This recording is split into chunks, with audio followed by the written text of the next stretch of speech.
Hey, hey, everyone, part like the Red Sea. It's me, Shizzy McCreepy, and my brother, S.D. McCrawley. We are in the house and ready to partay. Oh my god, is that Sprinks? Hey, welcome everybody to this episode of the Cheap Seat Critics podcast, where today we're covering Scooby-Doo 2 Monsters Unleashed. With me today we have.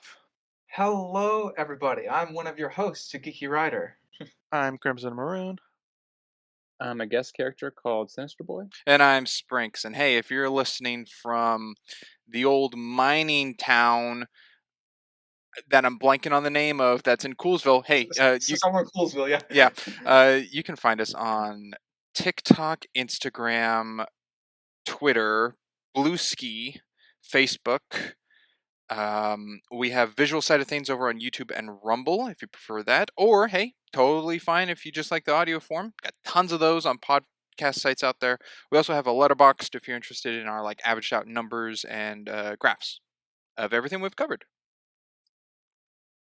Well put. And yeah, Scooby-Doo 2. So we are continuing from the first one and post VHS films. Going on the Scooby-Doo train as we go. Let's start with some histories. I know Scooby-Doo histories very full of those recently. And we'll start with Sprinks. Oh boy, what to share and what not to share that I haven't shared already and what I have shared.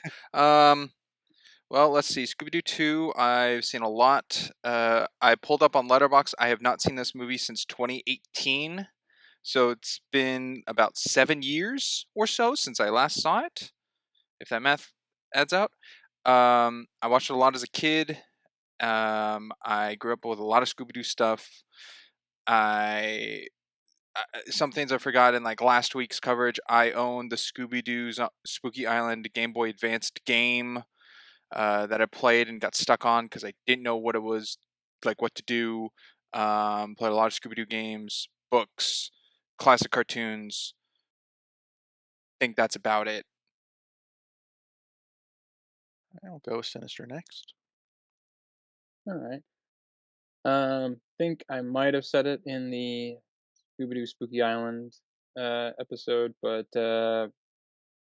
I saw that and didn't know there was a sequel because there really wasn't any indication that there would be a sequel in the ending of that movie. So I'd only ever seen that, and then I think the Monsters Unleashed was playing on TV or something, and I watched it and I liked it a lot more than the first one, and so I always wanted to watch it again, but it was always, TV is very unpredictable for when they're going to show things, so I was few and far between until I finally bought it. I think on DVD a year or so later, and seen it a couple more times since then, and it's probably still my favorite of the two. I'm not quite sure. I mean, we're kind of A and Bing it right now, pretty close together, but I guess we'll see by the end of this. All right. I'll go next. I've seen a lot of the Scooby-Doo shows. I had a lot of merchandise, which I got more detail in the last week's coverage. Uh, saw the first one a lot. I think I said around a dozen or so. This one I've certainly seen more. I've probably seen this over 20 times. It's one of those childhood films where you're fine just watching it over and over and over again, like back to back. I did the same thing with Night at the Museum when I first got that. This was one of those films. Um, and to prepare for today, I also have the Scooby Doo fruit snacks. Sorry, audio listeners, here you go. There it is. Scooby Doo fruit snacks.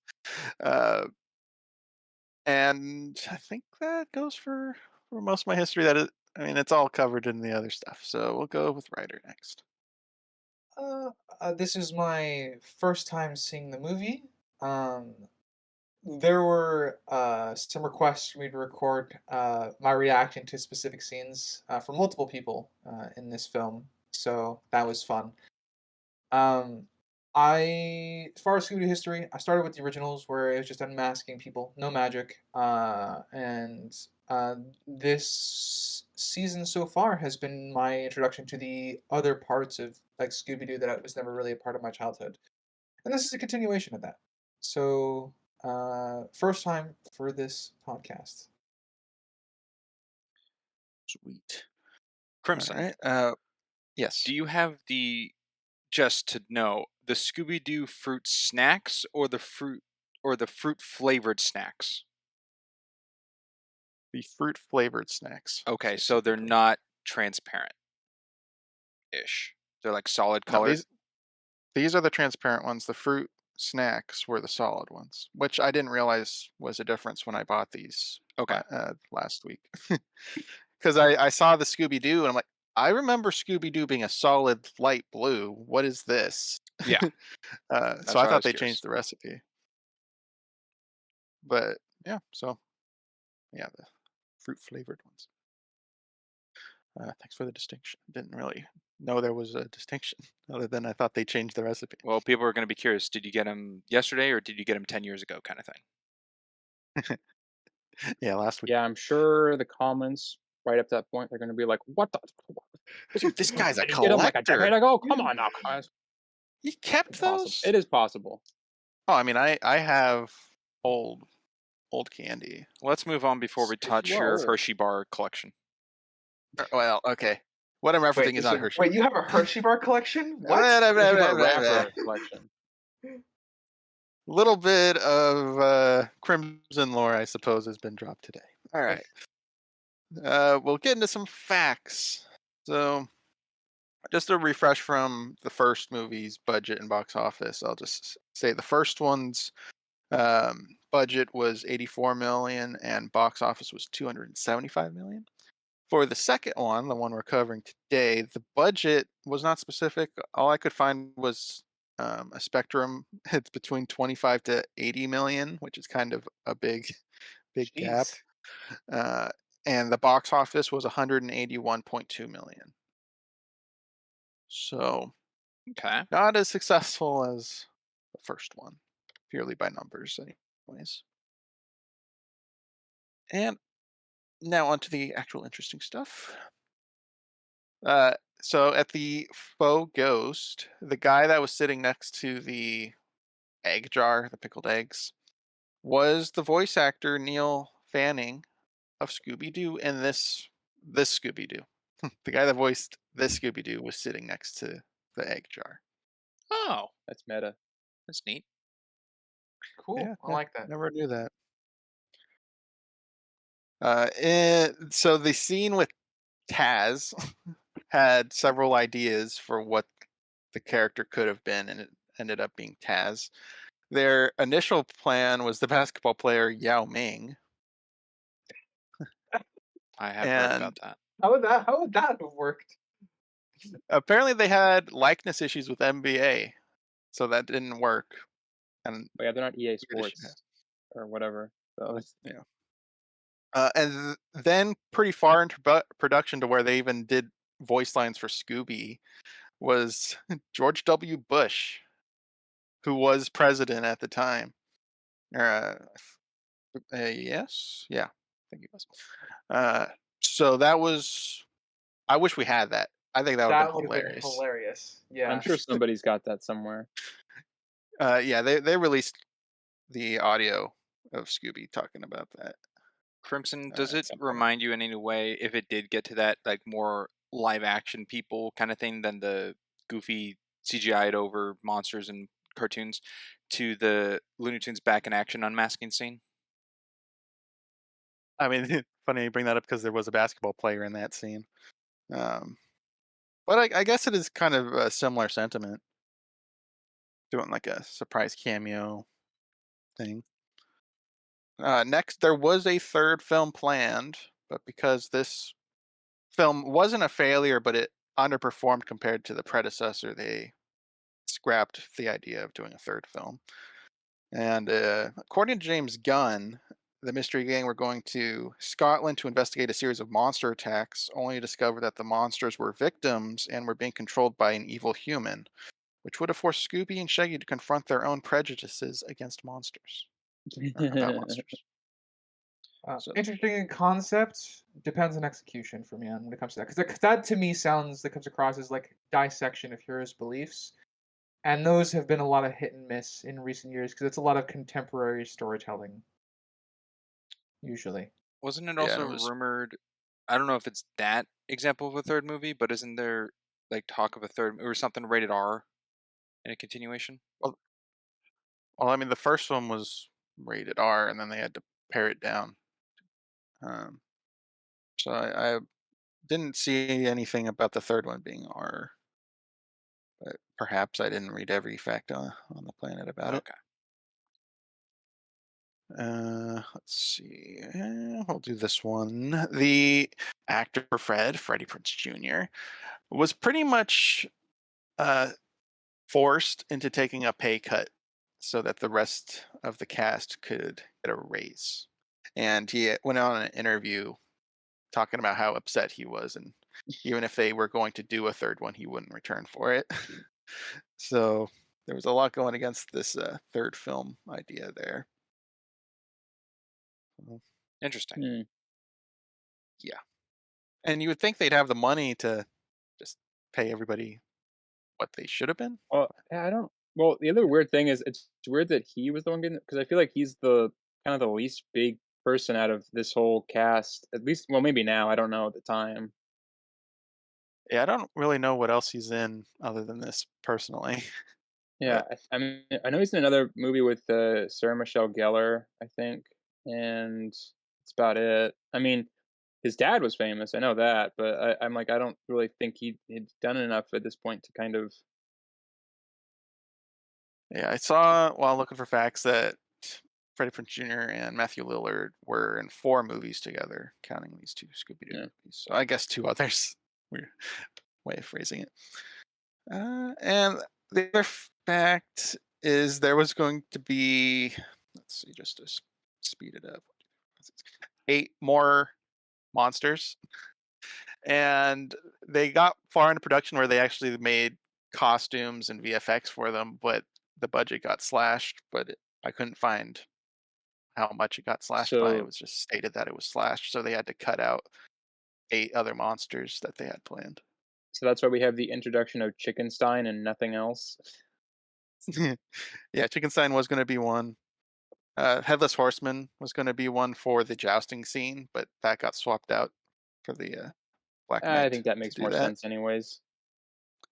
And the pirate ship was Redbeard's ship, Yeah, I but figured. he got cut, but his Let's ship let's made it let's in. save that for later Well, because I have a whole thing to talk about that. yeah, Sure. he half got cut. Yeah, you see his like sword and You Yeah. see his outfit. a You bit see of the him, guy who was You see unmasked the as him. costume. You, you see everything but like the real monster the ghost of monster. him. Yeah. So there is the facts. There were a lot. So have fun looking on your own if anyone's interested. But lots of behind the scenes for this one. Just looking through. Anyone else got facts? I was gonna Yeah, say. I was looking through Freddie Prinze Jr. just like his filmography because we talked about it. He's actually done a lot of TV work. So he was in Star Wars Rebels. He's been in Bones. He's been in Star Wars Bad Batch. That's some voice acting work and some live action work. And Hmm. then he was also in the Force Awakens somewhere. Ooh, more of a Yeah, this Star is Apparently. Wars fan. all later stuff than when this would have come out. Oh, that's So fair. Yeah. it is interesting with the pickup thing. I mean, the only Uh, thing uh, that big that I think he did before was like I know what you did last summer. That was a big movie, but like I don't know if that's like movie it's star. no Buffy or Yeah. Scream. Freaks and Geeks. I don't know. uh, Freaks and Geeks was not big at the time. I want no, to it was let's. not. I know. I was Yeah. just thinking. I don't know No, what I know. Linda Cardellini's in. Yeah, I I know. mean, Oh, Linda Cardellini might be kind of at that point the least, even though now I think she's probably. I think I mean, she's now she's up bigger than there. she was then. Yeah, Yeah. exactly. Alrighty. Anything But yeah, else before jumping into the coverage? Not that comes to mind. All right. Silence is a yes. to go. So we are going with a popcorn structure. You can jump around wherever and be happy, have fun with it, you know?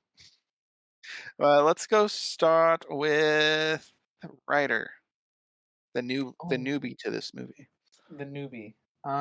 This is more of a Newbie, newbie. broad theme, but one thing because I actually, when Sinister was talking about liking this movie more than the first one, uh, I was worried I was going to come in here with a hot take, but I actually agree. I think I enjoyed this one more, and a lot of that has to do with the fact that I think it's just because there's no real division in the gang. This one, the gang is like together, and even though when they're separated, they're still friends. So like there's not the rift between them. Like they're not trying to one up each other. They're focusing on just kind of like how trying to be useful to one another, Yes, which they're is an arc actually a for gang in this yeah one.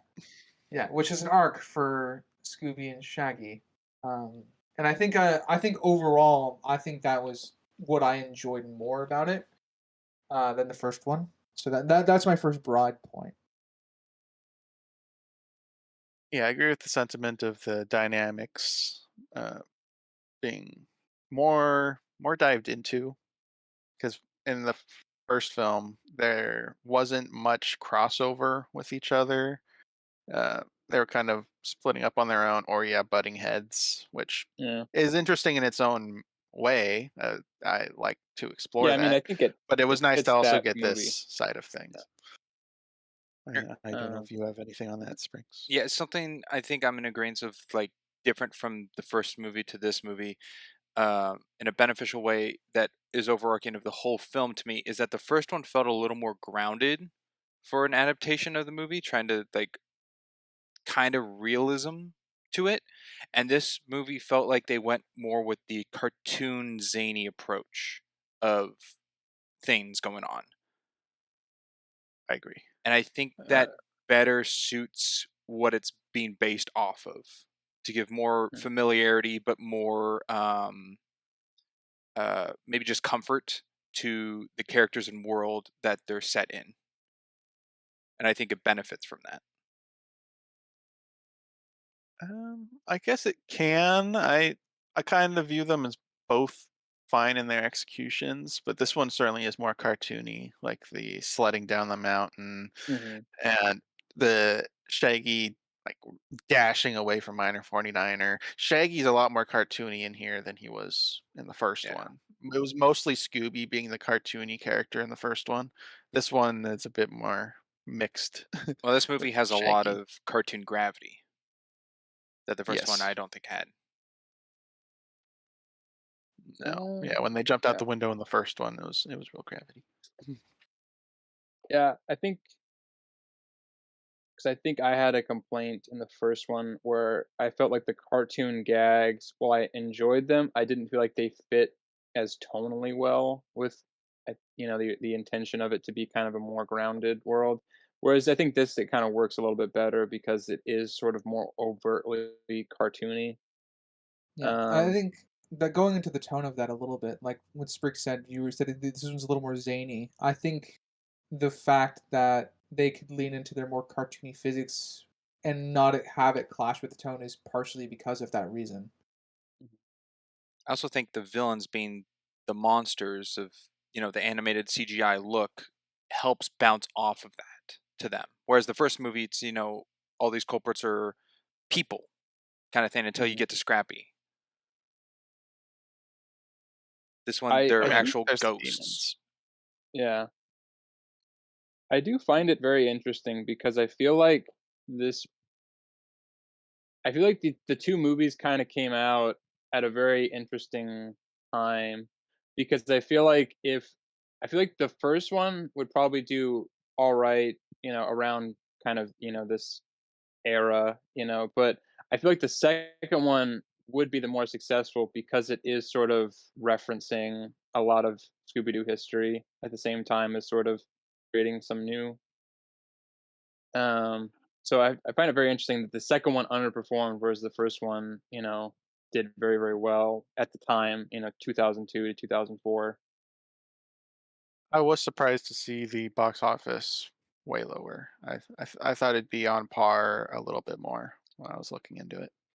I I rewatching it here, I'm okay with it. I think I'm just neutral with it, but it does feel that with the tone of the cartooniness and the gain and that classic like kind of Scooby-Doo group feel that they have going on clashes a little with their modern day at the time music choices and references that they put into this movie. They don't feel shoehorned, but they just don't blend well to me. I don't know, I feel like the music fits because at this time, What's New Scooby Doo is out. I think that was 2003 is when that Yeah, I think came we out, looked at that last time. Yeah. which I think had similar vibing music to this. Where it was, I'd define it as oh, I skater forgot what, rock, but I forget, It's skater forgot what the rock, band pop was called. punk, whatever you wanna. Yeah. Yeah, so I felt like it wasn't too off base, and it does fit the context of the scenes that these songs are in, like at Yeah. I don't know. That's the the bar. I'm interesting thing blanking on with the name like of Scooby Doo is that Ghost. the the setting is very malleable, and that as long as the characters act the way they're supposed to act, you can kind of put them in any sort of context, and it'll kind of feel like it's of that time period, even though it is from like the '60s and the '70s. And I feel like every iteration sort of updates it to that decade or to that time period, and then it becomes of that time period of like you get your distinct iterations of Scooby Doo based on kind of that. So I kind of feel like this is like, oh yeah, this is like 2000s like Scooby Doo. Like it's not classic. It's using classic narratives or structure, but it's not classic because it's still like 2000s Scooby Doo.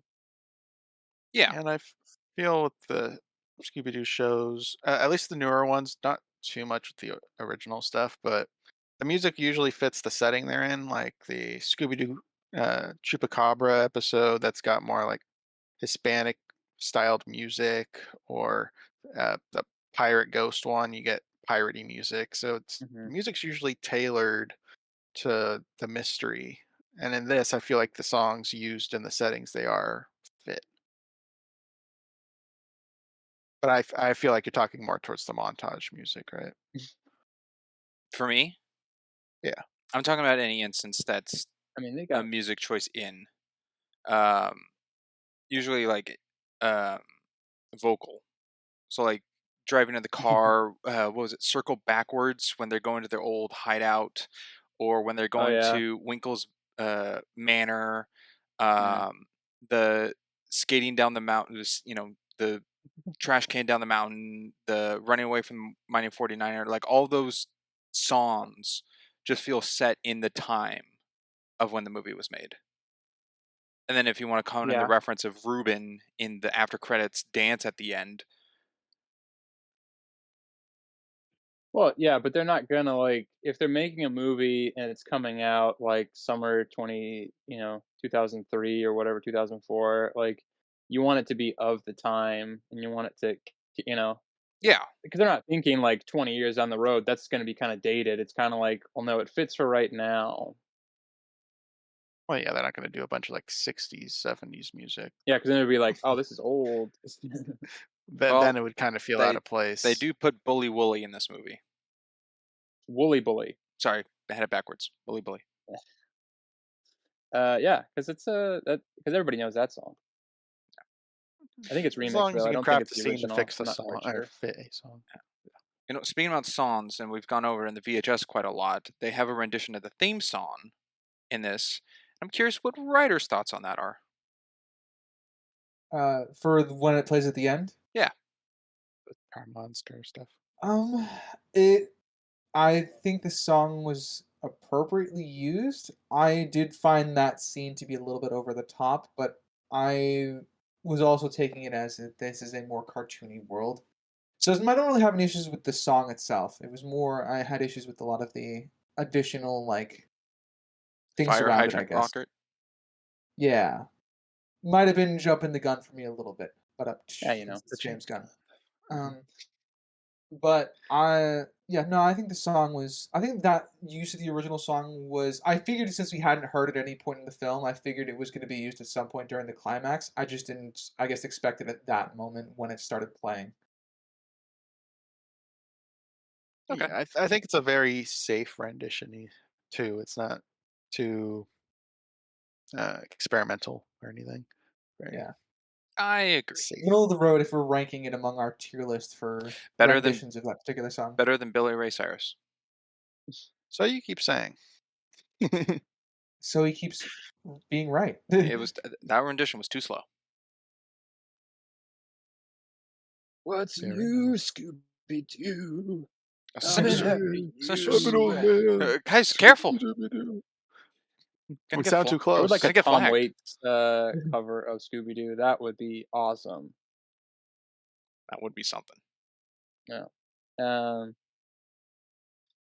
I I will go in because I this was something that I noticed watching this. I don't think I caught before. So I think we've been very general. So I'll take a specific thing. In the beginning, when they're all getting out of the stretch limo version of the van, which I'm sure was very expensive to make, if it Probably. was I 100% hope it real. still exists. That would be Yeah. cool. Um, so when they're all getting out of, and then Scooby and Shaggy get out and they do the gag with the milkshake or whatever that is. I'm assuming it's a milkshake, but it looks Smoothie or very something. thin. A milkshake from Some sort of KFC. yeah. KFC milkshake, not the best milkshake to begin with, but you touched on what I was gonna the very obvious advertising for KFC on the cup. Yeah. uh, Yeah, got to get your money somewhere. that's Advertising. true. Yeah, that's true. They didn't Wayne's World Uh, it, but No, but it was there. It was subtle, but it was there, and I was like, "Oh man, I never caught that before. That it was that obvious." I'll jump to a scene that's kind of scene adjacent. Um, is for me because I'm used to Coolsville being kind of a smaller town. I Hmm. got the impression when we have the real quote unquote over the head city over the city shot, Yeah, and then we zoom down into the city and we have we follow the city turns into like CGI. Um, so is this version of Coolsville supposed to be a very very big city? Because that's kind of what it yeah, comes That's across to me as. it's like Chicago. what we're led to believe. Does look Yeah. like that. yeah. Chicago or like maybe like almost. I think they're kind of going for like LA ish or like San Francisco or something Well, the part because there is where like Yeah. parks. when they're driving to Winkle's Manor on the highway, is that like the LA coast? I think so. Could be. I was just curious because that for me is I guess would be a different change from the source material because I'm used to Coosville being very a kind of middle of nowhere kind of town, which is part of the reason they became the mystery gang to begin with. Hmm. Um, and I guess my other comment on that scene is for transitioning from real to CGI and back to real, I think the transition is actually pretty decent. Oh yeah, I was going to compliment this whole credit sequence, the opening. They didn't have to go that hard on it. It was a long credit sequence, and It there was, was yeah. not I forgot much in about the that. way of reused assets or anything. It's very dynamic, and they had to create this whole whole alleyway and map it out. That's a lot of work just for the title or the title credits. I Yes. liked it. I don't. th- It sounds like a yes, but disagree. I don't praise it as much as you do. I think it's For the fine. I think CGI. it's very good set for the vibe of what this movie's going into. But I think they could have made it stronger looking. Because the layout, I guess, of the alleyway is cool and like that's all set, but it does just get very blurry with the movement, which means less details needed. And then the titles of the names all have the same graphic, which is fine, but it doesn't seem a lot to it. Um, but I don't. It's like a 6 out of 10 kind of thing. But I do like the feel and the vibe and the music and following kind of the point of view of the pterodactyl ghost and kind of all that. I do like all of that to like just start of the hook before you see the gain or anything. What more would you want out of the words? If they like, it seems like all of them just has like this smoky in and like a back layer that looks like, just the cool looking PowerPoint word that someone would do for a school project, and then the same fade out effect. It It's just also floating in motion with the flight pattern and also moving to avoid objects. I f- I feel like you're not giving it the credit, but sure. PowerPoint. I will jump to the costumes in the museum. Uh, Evidently, they're all supposed to be practical, so like all the costumes were functional and you could wear them. With a few exceptions, I think the Tar Monster and the 4,000 Volt Ghost are literally just statues, which kind of Yeah, always annoyed me a little bit. I think they're the statue ones, which is a cool detail. I think for them being like the real costumes or like Yeah. functional costumes because that leads into the whole. There were people they unmasked. And But there is a shot where the pterodactyl is clearly a costume, that, yep, uh, caught that. which is a bit of a problem when that scene continues on a little more. yeah, what was I gonna say? It's amusing picturing these in universe because it's grounded as these were the costumes used by the criminals. Hmm. So picturing the skeleton guy costumes that you can see and having people afraid of those and not like mocking Well, or laughing. It's yeah. Like it was Funny the to same think thing with about. like the pterodactyl, where it's like it's just like skateboard gear basically with like an elongated head. It doesn't really look like real. When they showed uh, Not scary. Jacobo, yeah. Yeah. yeah, it's funny, and like I said, I think that lends into the zany, cartoony aspect of it for me. Um, Right, of the cool detail you had on the 1,000 volt or 10,000 volt ghost and tar monster look not being costume but statue. That was I'm me. that was sinister, yeah. Oh, Yes. Sinister pointed out, but you said it was a cool detail to have Yeah. those amongst them all. Yeah. I'm fine with the 10,000 volt ghost because of how he ended up. But Tar Monster, when they solve it at the end and turn all the monsters back, he does not turn back into that statue. I don't think any of them do It turns, really. it turns into like a cloth pile Yeah. thing. Yeah. So Yeah. it's a different thing than what they stole. Yeah, I think for consistency's sakes, I would have preferred. They start as a statue, right? So I don't really hold them. I don't really hold it like to that standard because like they could have been the clothing shape or whatever. Um, I think that consistency is a bit off there, but I would have obviously have preferred whatever they showed first. I would have preferred them to keep that by the end, so like they turn back, even if it's not all put together, like the electric monster or whatever. Like it comes down in pieces, but it's still all there. You can see it. Yeah. Yes, that would help. Also, is it to show No, I that think there's two pterodactyl ghost costumes? I mean, yeah, There's because the original got transformed into a pterodactyl. So, And there's another one on the museum for display? mhm. well, I think I could have had multiples. Yeah, I mean, I'm Possible. sure he It's did. not. It would have been better if it was explained, but it's a possibility. I don't know. My Or, my I mean, Jonathan Jacobo, shocker, was the bad guy, so he could have made a new one to turn into the monster. Yeah. We And don't the know how original one's long at he's the been museum. free, right? yeah, there's Museum Kinda. no took dig about that. 2 years to Yeah. make, and the photo of him in front of the museum was a year into the Year ago, construction. yeah. So it And was he Okay, so he's been free allegedly for. died 3 years ago. Okay, so so he's had plenty of time thereabouts then to have made another suit if needed. Yeah.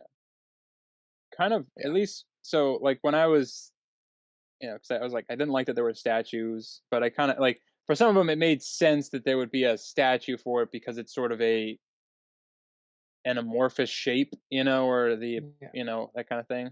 So I was like, oh, because a lot of museums they don't put out like the actual stuff; they put out like a replica or something of it. But that also has its own sort of like. Then you don't need really need to steal the floor thing because it's not real. But yeah, Something I didn't really get is the trap door or secret entrance. that the pterodactyl ghost went through. Mm. It led to nothing. Well, no, it led to the outside where he goes down before they enter, like before the Well, I vegetables yeah, comes but we out. don't see the other end or yeah. any of the Yeah, we mechanics do. of. We do? I mean, the other end is At, inside the assuming museum. assuming the end of the credit sequence is where the other end of it is, we see the pterodactyl ghost fly into it. Okay. Yeah, that's the presumption. The other end of that is, I think that lends into one of the red herrings being Oz, or sorry, Patrick. Patrick. Thank you. He's Oz Oz, in the which first was half his of my character notes. from Buffy. Oh. Yeah, yeah. Clear that up. So Which is Yeah. how yeah, he clear got that the up. job. Yeah. No, he's Oz in the first half of my notes because I didn't catch his name. So Yeah, it's okay. They don't really. I mean, he's kind of yeah, just in this Patrick. movie. Thank you. Yeah, that is for that as well. But I didn't know how that got built into it because Jacobo probably would have had hand in that then. 'Cause Yeah, why would you have that there as yeah, part of the museum? my best guess would be that Jacob. Well, this is me inferring because Jacobo's had a lot of time to. We see him take a photo outside the museum. I don't remember there being a liner, but I assumed he was one of the sponsors. No, all we Yeah, got it's was he was in the photo. Okay. yeah. All Get right. anything Yeah. else on No. it? If that's it, then I got nothing. Because I thought that was I thought there was a line in that scene was that he was one of the sponsors for the museum, which would give him special access, like a producer would to get onto like a set of a film to kind of make that if he wanted. Yeah, there was none of That would that. be weird. Yeah, but like either the constructor and then, like, I want to put a trap door underneath where this is gonna be. Like, why? Well, I'm For a not saying he reason. would. No, no, I'm no, not. no. Yeah, I agree with you. I was just like that. That would be That very would be a funny. funny scene. Like, why do you want that? Oh, no reason. I just think it would be kind of cool, right? I mean, yeah, it would be kind of cool. And then there's the mystery of how the pterodactyl got in the case while people were present. No, You that's know, just an issue. Yeah. that's Yeah. just an issue. That is just called plot armor for the pterodactyl. And we Uh, know the pterodactyl can go through matter because it goes through the grate and the credits, opening credits. Wait, I thought the grate was open. Like it opened the grate and closed it. It just went right through it. Pretty It looked much. like I it mean, went there's like through it. it looked like it flipped like a coin or something. It was very Okay. strange. Yeah. Okay. I thought he flipped the grate, meaning like he just went fast enough to just dive into it. Because if he could go through matter, that introduces a lot more problems. Well, Like the also billboard. that lady who was walking by must have been deaf that she didn't even like react to anything. Deaf and no peripherals. Yeah, Yeah, no peripherals. It's almost like she was just a bystander. it was just it's almost like it was CGI. It Yeah, It's wasn't I even know. just there. Coolsville. You hear pterodactyls every other week here. So I guess It that is is monsters true. Coolsville. everywhere. It really comes across that way a little bit. But yeah, I'm in agreement. Spring's plot hole. I think that Yeah. the monster that just switched out with the fake one on display. Yeah. I was kind of watching it and I was like, man, they fix a lot of stuff from like the first one, and then I was like, oh wait, there's still kind of the same stuff that's the problem. What happened with all the demons that weren't on the island? Wait, but why is Patrick in this movie? I don't understand. We'll get I there. will say the suspects in this are far better than the suspects in Spooky Island. They learned Well, one lesson. yeah, they don't tell a suspect that they're a suspect in this one. I mean, Patrick indirectly refers to himself as a suspect, and Velma does call him out as a suspect. Yeah, but that's well, and also when she's like about to die. So She's being cornered, so I was um, arguing that was actually worse because if she says she knows that he's not going to help her, then because he's going to let her die. I think. Well, she was trying to avoid saying it, but I think Yeah, he kind yeah, of pushed yeah. her into it. And Daphne calls out Heather as being the culprit as well. Yeah. And she's I right though. Yeah. Well, She I was. mean, she was blatantly quoting the monster Wow. guy at that point. So Incoherent babbling. yeah. I do think they do handle the red herrings a lot better in this one. Like Yeah. all the suspects felt like suspecty. Because one of my big things was I like one of my notes literally says I like Patrick, but I hope he's not the villain because of like it's obvious that he is. You know what I'm saying? Because there's he disappears. They do a good job of making him disappear like right before each appearance that the villain makes. So he's kind of maintain you kind of sort of maintain a sort of suspicion of him because of that. Um, so I as a first time viewer, I think they handled the red herrings pretty well. So like I it kept me guessing. Did you catch the detail that also when the evil masked man appears and Heather is in a shot that Ned isn't? Yeah, Uh, yeah. yes. They're never in the same shot while the guy's present. Yeah, 'cause the first Yes. appearance, he's She's filming and getting then she yeah, gets shoved away, yeah, um, then shoved. pops up by the crowd Yes. and It's stuff. good. They kept up with it. They made, Let's they talk did about this Girl Scout and how good she is, because counted to up to $80 and she still had more to go. Yes. And all we got to see was one box. Yes. So they could have placed an order for later, but it's just funny to think that Shaggy spent like $100 on one box of Girl Scout cookies. Must That's have what been I very picked up. premier Girl Scout cookies. I mean, they're expensive now, don't you know? That's true. That is Um, true. I like I will say I do enjoy Peter Boyle being Old Man Winkle. I think that's a perfect casting. It's a good Yeah. casting. I want to know what kind of dirt they got him to put in this movie. Probably the same dirt they got Bill Murray to be Garfield. Ooh, you know what? Maybe.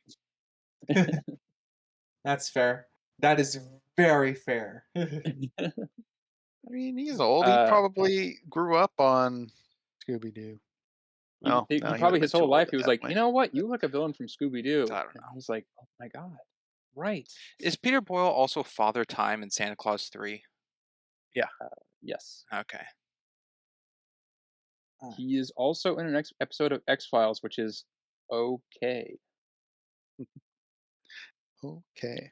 and he's I also in Pluto Nash. That's fair.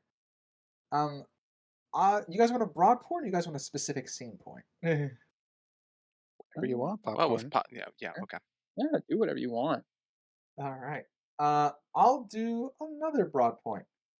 Um, so there's a lot of elements in that could be attributed to either plot armor and it being a problem in this film, or it could be attributed to the cartoony, zany aspects. So I'm curious, I guess, where those lines are drawn for you guys. I feel with the level of cartoon in this one, a lot of them can be explained away, and I'm sure we'll come up with examples through the coverage of when it might be too far. Like the sledding down the mountain, that's probably one of the biggest. Like, is that too much, or is that just cartoony enough to pass in this particular film? And so I'm leaning more towards a lot of it can be excused through the cartoony nature, but sure there'll be examples otherwise. Yeah, I also have a lot of like I said, like stuff like that.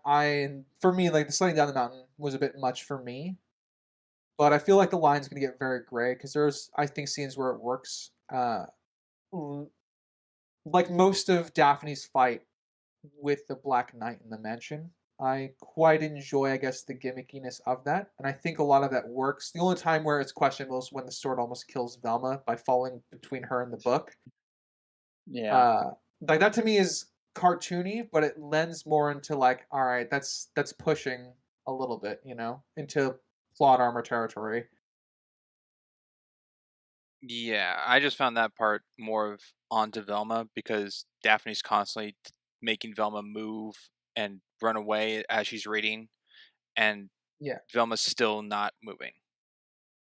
yeah. There's a lot of, like I said, the gimmicky aspect of it that I like is the fact that uh, Daphne has to constantly move Velma around because it gives more dynamism to her particular fight because she has to not just deal with the Black Knight, she has to deal with keeping her friend alive. So I do like the aspect of it.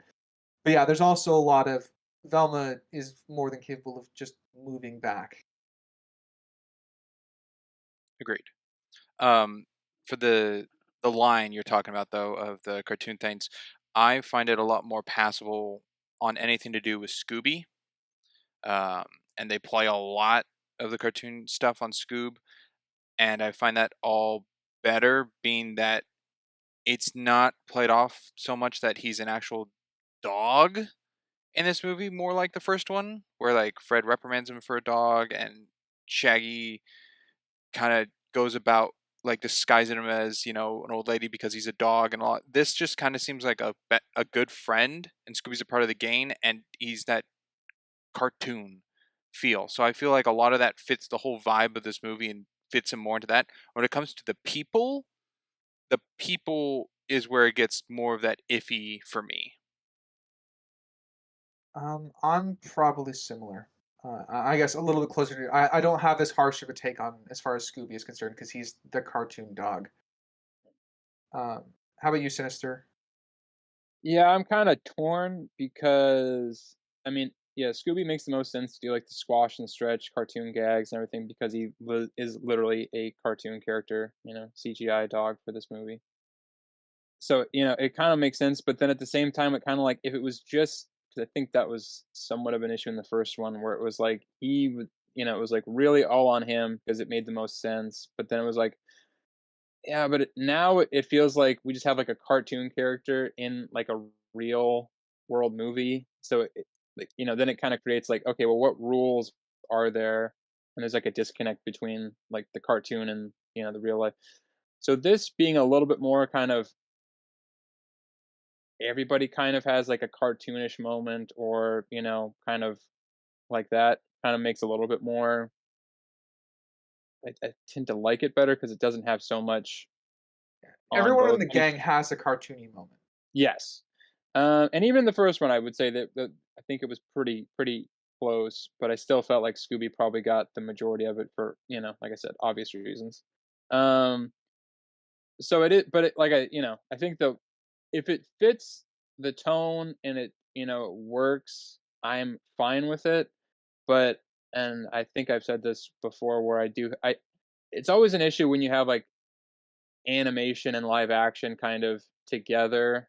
That's what like I think Hooper and Roger Rabbit is probably the best combination of the two, where because you get the gags and you get all the cartoony stuff, and then it affects real world people as well, or like the humans, whatever the politically correct term for cartoon characters these days. But that movie is Um, very good And at Chip and Dale being one distinguishing. of the worst examples. Yeah, but Who Framed yeah, Roger Rabbit is very good at distinguishing. Like that's a cartoon, and they can do yeah, things we humans can't do.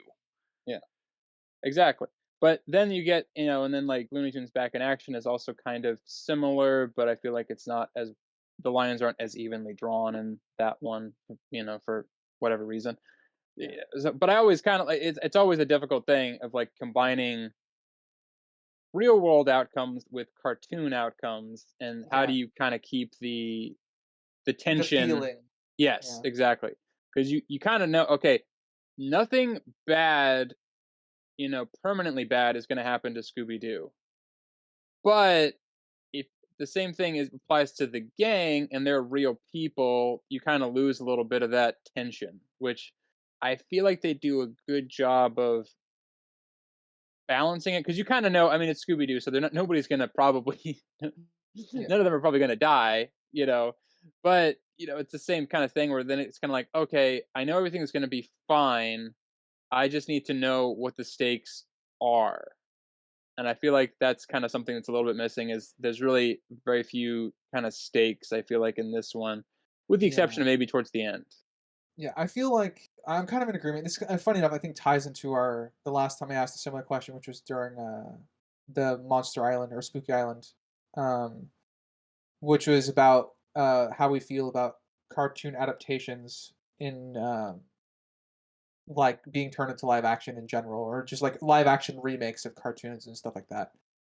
I guess it ties a little bit into that, and I think you kind of hit the nail on the head because I'm kind of just looking for the best way to phrase it. I think you incidentally gave it to me, which is it makes the stakes a little more less clear, um, by giving uh, I guess cartooning moments to all the gang. I will enjoy that for total consistency, but it doesn't make the stakes come as clear as I'd like it to be when it's needed.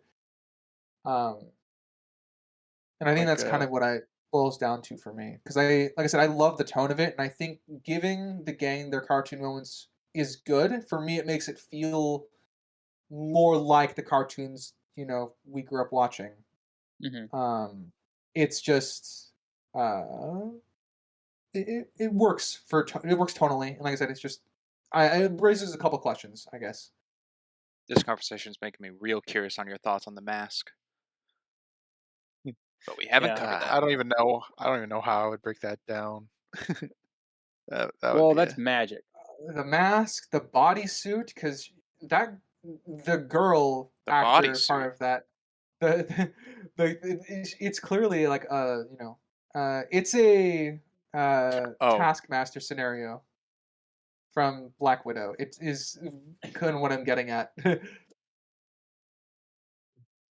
I know what he's talking Yeah. uh, about. I guess So my yeah. last bit on the cartooniness is Hmm. like Fred gets a cartoon moment with like when he gets shield bashed repeatedly, and you get the cartoon sound effects with each strike, Yep, and he brought it. yeah, which I think is funny, and I think it fits the tone of the film, and it is put onto a real person, not Scooby. So I think it fits in that scenario. Or when Daphne's fighting the knight and it chops her weapons layer by layer while she's just standing there watching it happen. That's a kind of a cartoony moment, but I still feel like it fits based off of how they built the film. But if they did the film in a different direction, I feel like that could be like too cartoony. it So could I think they definitely did a go good too balance. far. If you see someone, take the chalk outline of the alleyway and, the monster hits the brick wall kind of thing, too far. Yeah. Yeah. I remember there was a interview with, I don't know how much how much bearing this is going to have on this conversation, but there was an interview with Buster Keaton, who's a famous, silent comedian, did a lot of very crazy, stunts and everything. And he was kind of talking about, because early on they did these kind of like vaudeville gags where you would, do camera tricks where like guy would go into a wall and then, all this stuff, or like you would paint a coat hanger and then it would, go on there because it would be be the wall color, whatever. And he kind of stopped doing that because it then created a divide and it made it a cartoon. Before, like, that was a definition you could use of a cartoon moment, because it took the reality out and it lowered, it took the stakes away. Now, like I said, for Scooby Doo, it fits because it is a cartoon, so tonally it still works. But I think we're talking about in like a more general sense of like, is that like where do you draw the line? Where does the balance sit for in a general way? And I think it just kind of comes down to the you know the base, like what is it based off of, where is it coming from, and then like how well executed is it, is kind of, unfortunately I think that's probably where Yeah.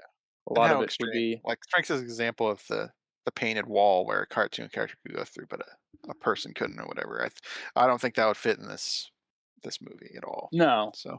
there would be extremes. I'm And I glad. don't know if this hit I- those. I'm glad the bit of Taz being in this movie is really short, Yeah. because even a 2D cartoon character in a 3D world does slight break, but it's one shot and then changed. Yeah, and it's like a magic potion, so I don't inherently think it breaks the universe because we don't really know the rules of the magic in this. But No, but they didn't make I a I 3D agree that model it's of not abused. Taz. No, because that wouldn't look right. That would look weird. Gross. Gross, disgusting. Gross Well, there's Taz. there's writer's philosophical topic for the day. Thank you for Yeah. contributing. You're welcome. Yeah. I think Sprinks, you can go next. Sure. In the beginning, where the pterodactyl ghost is getting all the costumes and Shaggy and Scooby are like flying around on the ropes, and they get on the table and they grab the pans to dodge the fire and everything. We see all that as the movie depicts it, and when it goes to the news coverage of the event of what happened at the museum, the same shot is used for the news of Shaggy and Scooby on the table, meaning a cameraman for the news and press was doing a tracking shot running along the table with Shaggy and Scoob to get that. This is a Zombie Island moment. Not impossible, but it's funny. It's Uh, it's a little out there. yeah, like I We, said, like, we as I know said, the news it's was there, so the yeah, fact that there would be a cameraman does yeah, fit. yeah. Like I said, I my favorite real world example for something like this is the 100-yard dash that people do for the Olympics. Um, in the I think I don't know if it was the French Olympics that just passed, but there was a or like one of the preliminary matches. There was the 100-yard dash. They sprinted off, but the cameraman was running beside them with a camera to get the shot of all of them running together. So he also did. The cameraman did a 100-yard dash, arguably in Olympic fashion, in order to get the shot, which to me is hilarious that that happened in like the real world because that's kind of like that for me was always movie kind of shit in the I sense was you're gonna say pointing at history. they should like hire like ex athletes to be the cameramen for like the Olympics so they can keep up with the Yeah, it the would solve action. a lot of problems. It'd be funny. Yeah. But to get back to your point, Springs. Yeah, I don't know if I'd label it as a problem. I just think that they're just saving budget with that to reuse footage. Oh, I agree. It's reused But footage saved, and I don't think it's a problem because it's feasible. It oh, just you're is just amused by silly. it. It's a little. I mean, it fits in this cartoony world and change of this movie compared to the last one, Absolutely. but it is a bit zany by Yeah, kind and of I completely grounding. agree. That's what happened. Very dedicated to his job and not running away from a ghost. The to really sell the gag though, they should have clearly had like a reporter like out of breath. They should have had a transition bit in the actual bit where like the camera falls and then like transition swoops into something else, but then we see on the coverage that the fall was actually like the cameraman falling or something. That's funny. They should Yeah, you know what? During film production they should have the camera break more often. They get the camera get broken, like for somebody running into the frame, Breaking the fourth wall. breaking the breaking the well, What? Fuck you, Fox! I'm going to Disneyland. be careful. yeah, Might take that serious. that's that would be funny. Um, Something like I said, I've seen this well over 20 times, I'd imagine, and something I never noticed until looking at this for the podcast critically was Patrick's introduction with Velma, and they're talking together about the criminal mind symposium date idea. I never noticed that the background was in slow mo during Yeah, their talk. and I never blurred. noticed that before. Oh yeah, I mean they play with a lot of depth of field, but in particular the slow mo, I've never caught that before. And I thought that was a pretty cool detail to put in there because it's not like super slow; it's just slightly slowed. And I found that cool. It's cinema. That's what it is. It is. absolute cinema. Thank you, It, Scorsese. it's They were a detached from the world. yeah, it gives a yeah, yeah, exactly. It gives them like they're in their own little world for that moment kind of vibe. I always appreciate when they use simple like editing slash camera tricks for that. Mystery is my mistress, and I must heed her This sweet sweet call. call. There is 100% though people that have edited that like Seth Green falling over and over again. Seth Green Ah, falling. Yeah, from the slow mo walk, Oh, trips and okay. falls. Yeah, yeah. I was thinking during their talk, like he doesn't fall while they're talking. No, Uh, he does yeah, fall in the middle of it. yeah. Well, approaching. Well, of course, you don't expect it, and then you're like, "Oh, this happened." And I like the music. Is that one of the ones, Sprinks, that you think think doesn't entirely fit. No, that fits. I You think said it's the very Russian one. short. It is Um, short. no, I think that one's okay. 'Cause it's like it's yeah, A little it's just a lovey-dovey song. or teen dream kind of. Yeah, by Clay Aiken. Didn't he win? I think he won.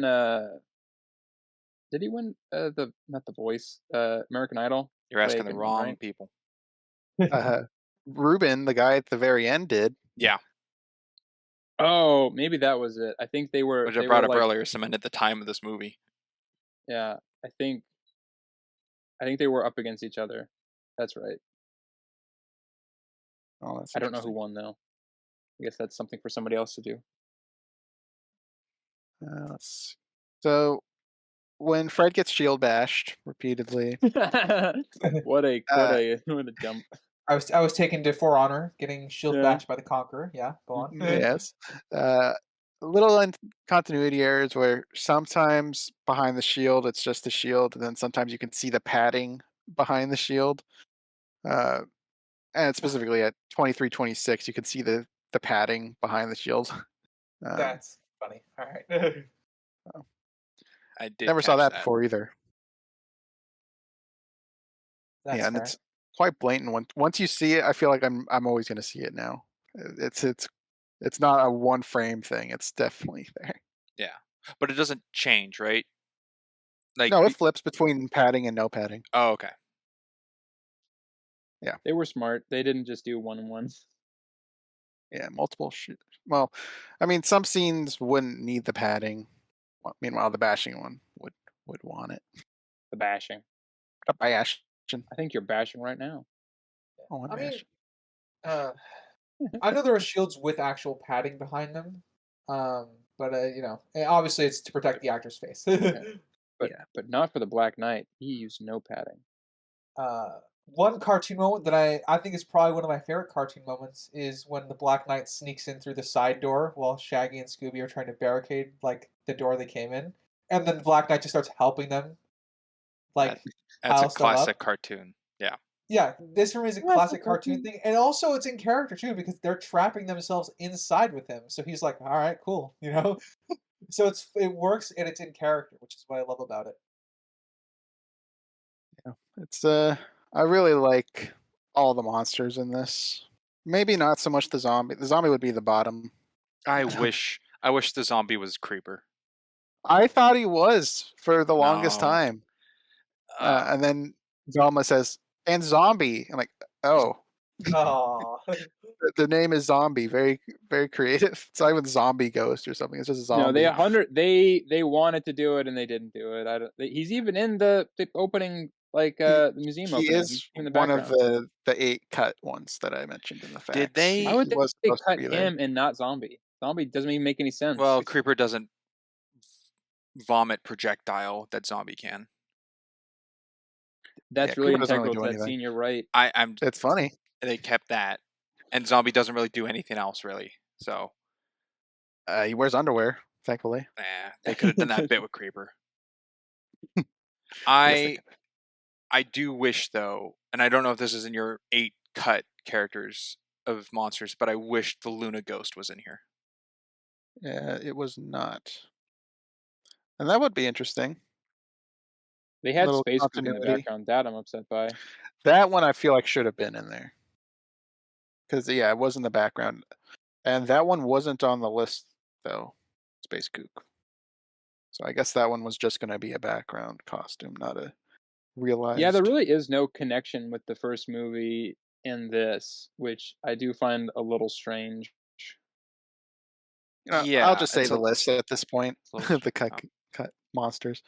Yeah. Creeper, boo. Ghost Clown, Okay. Headless Horseman, Eh, Ozark Witch, the eh, Phantom Shadow, the ooh, Wolfman, eh.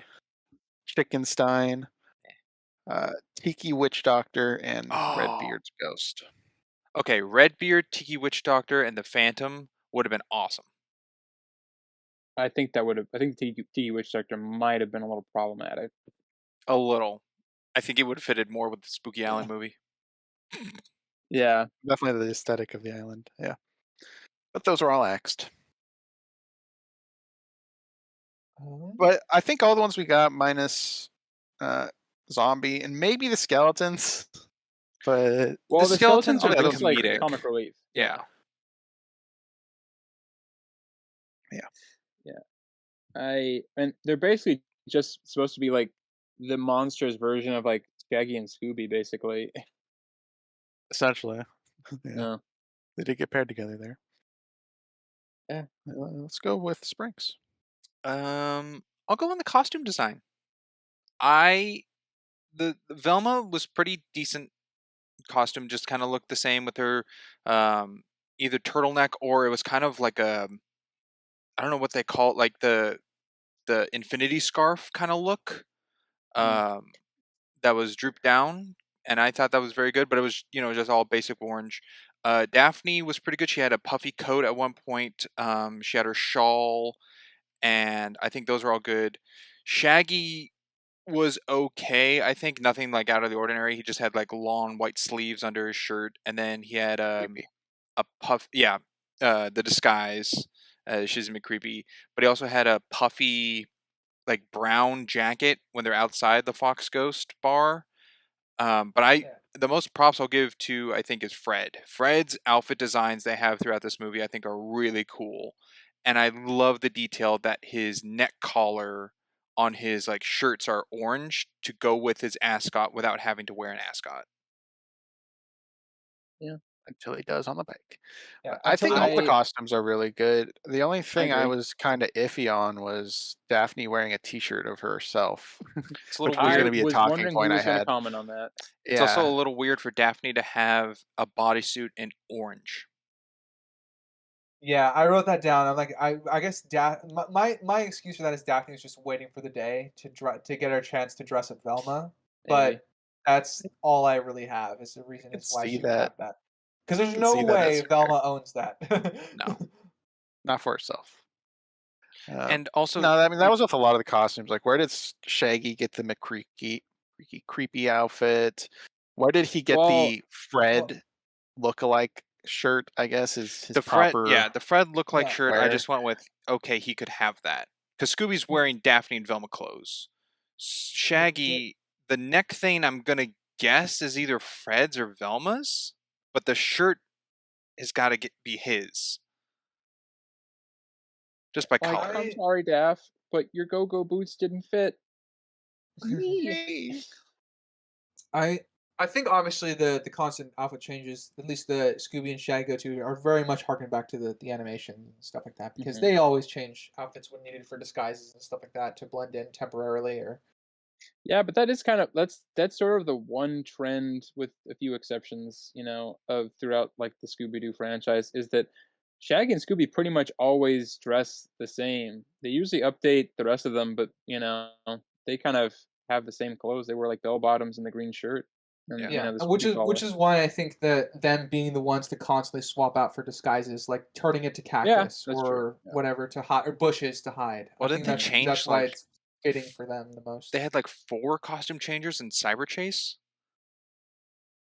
Yeah. something like that? Or costume. I mean, there was the underwater stuff, the night outfit, the Well, I don't mean in Colosseum. the Coliseum one is one, and the Doctor one before they go in the They game. kind of all that's not like them But changing outfits, so that's like them going into a different yeah, that's level. what I'm counting. The scuba Yeah. suit I don't count, but the Roman Yeah. Okay, one then where they I go think up there's only top, two that's a then, costume change, and the right? doc. I thought there was a third one. Oh, Shaggy at the fair outfit. Oh yeah, when they swing the hammer. Yeah, like there's couple costume changes, but it's just something stuck to S- them. Yeah. Sinister, you're up. Okay. Um. Yeah, I was gonna. I because we brought up Shizzy McCreepy. Uh, I don't really. That whole scene is kind of. I'm not really into it. That's sort of because it's so. Again, I know movie logic, whatever. It's not gonna change my score or anything, but it's a really dumb setup. You don't like the Ozark ghost hitting on Scooby? It's fun. It's funny. It just kind of again, it's something where it's like it's just like it doesn't really because it doesn't go anywhere really. It doesn't really do anything other than I guess they find Old Man Winkles and they follow him to the red herring or whatever. But it it just kind of again, I guess this is something. It dumbs down the villains a lot, which is fine because they don't really interact other than because they're not like the villains, but they're villains, and it just Well, it doesn't gets into really the kind of cartoon level that we talked about. yeah Like if like this wasn't a cartoon, it'd probably be more believable than seeing them dressed up and still being very recognizable in a real world setting. yeah because like it's very obvious like these are people that hate them vehemently, and they can't recognize Scooby in an afro and Shaggy wearing a hat. Yeah, that's a cartoon bit. That's Superman glasses right there. Yeah, like I But said, it's Superman does glasses, he changes his posture, yeah, Well, there's certain subtle changes, I yes. know there's a This is just cartoon that came out after this of Superman and Scooby-Doo or something where Velma drops her glasses and everyone at the Daily Planet doesn't know who Velma is. That's funny. That's hilarious. I didn't know that. I wanna go find that gag yeah, after this that's recording. been making the rounds on Twitter recently. Um, I think if this was more of a cartoon setting, it may. I don't know if this place would be scarier looking. It's very vibrant. It does feel like though that there should be like a SWAT hit on it just because it's just nothing but ex criminals. Yeah, I feel like more daggers should be thrown around or something. People hitting each other's Again though, they're like bottles. in this this is kind of like again the cartoon thing, you know what needs to they're you know what it complete needs to feel like? they're It completely needs to surrounded and they get away. you know Like what it needs there's to no yeah. yeah. You know what it needs to feel like? It needs to feel like, Shrek 2, the villain bar that the Oh, the king goes to poisoned to hire apple? the Yes. spirits. Yes, it should feel Yes. like the Poison Dagger. Like, you had that really, really slow piano song playing under a hook, and they got 2, Yeah, like, Red beating each other Beard up on playing a on the table. piano. Yeah. Yeah. I think that would be a great tone for this setup. To get Yeah, to kind of what Lucha you're Bright. hin I think it helps that all these unmasked criminals are older. Like this is past their prime kind of thing. And that's why they're so kind of Yeah. slow and angry. I feel like if they were younger, as soon as Shaggy and Scooby went out the dump, they would have come out of the building and killed them or something. Yeah. Because they just say like get out. Like that's all the effort they put Yeah, into and it. stay out. God, stay yeah. out. I Yeah, do think Which I I do wasn't a fan of. yeah. yeah, I have mixed feelings towards the scene because I think it fits the tone of the movie. I just don't like it personally. The thing Yeah. I like about it is Old Man Winkle because Yeah. Old Man Winkle turns out to be quite a layered person that they managed to get across the audience very quickly. Like he's telling a younger criminal because that's how he sees Shaggy is like get out of this while you can before it ruins your life. I actually very much enjoy that Yeah. little bit. And then Shaggy's like, "Oh, wouldn't you want to, thank them?" He starts taking off his disguise, and then Old was like, "The hell no." No, I want to remove their eye and force feed them their eye Feed while them they the other watch it eye, with the like other eye. Yeah, like I said, I do appreciate that. That was my favorite aspect of going here, and I feel like in order to get that, we could have done something else than what we did. You know, Oh, you didn't like I the agree. dance number? The uh, thing I liked did. about the dance number was the Redbeard's well, ghost guy, like, having to jump up and down with his gut hanging out. He's getting look, it down. look. What I Yeah. have to say in response to that, Springs, is James Gunn quite hadn't perfected his craft yet. No. I can clearly see why he got No, he's Guardians of the workshopping. Galaxy. Yeah, he's workshopping. Like, He's like, I can clearly see why he eventually got I'm sure there the was a meeting. directorial thing for Guardians. Yeah, yeah. I'm sure there was a meeting, and he was like, "All right, we got to have a dance scene." And they're like, "Why? Why do we have to have a dance scene?" It's like because in like over 10 years, I'm gonna direct Guardians of the Galaxy, and there's gonna be a dance number in there. He was like, "What are you talking about? What's Guardians of the Galaxy?" Exactly. This is That's for the why. James verse, all right? This has to be in all my stuff. Dude, I'm Superman so Legacy, I'm ready. damn it. I was going to say I'm so excited for the dance number in Superman Legacy. I want Crypto and Superman to do this exact dance as a No, reference to this movie. You I want know, Lex Luthor doing a Les Grossman dance. That would be good. I'll say is I do like your work, Gunn, and I can see you're still starting out here.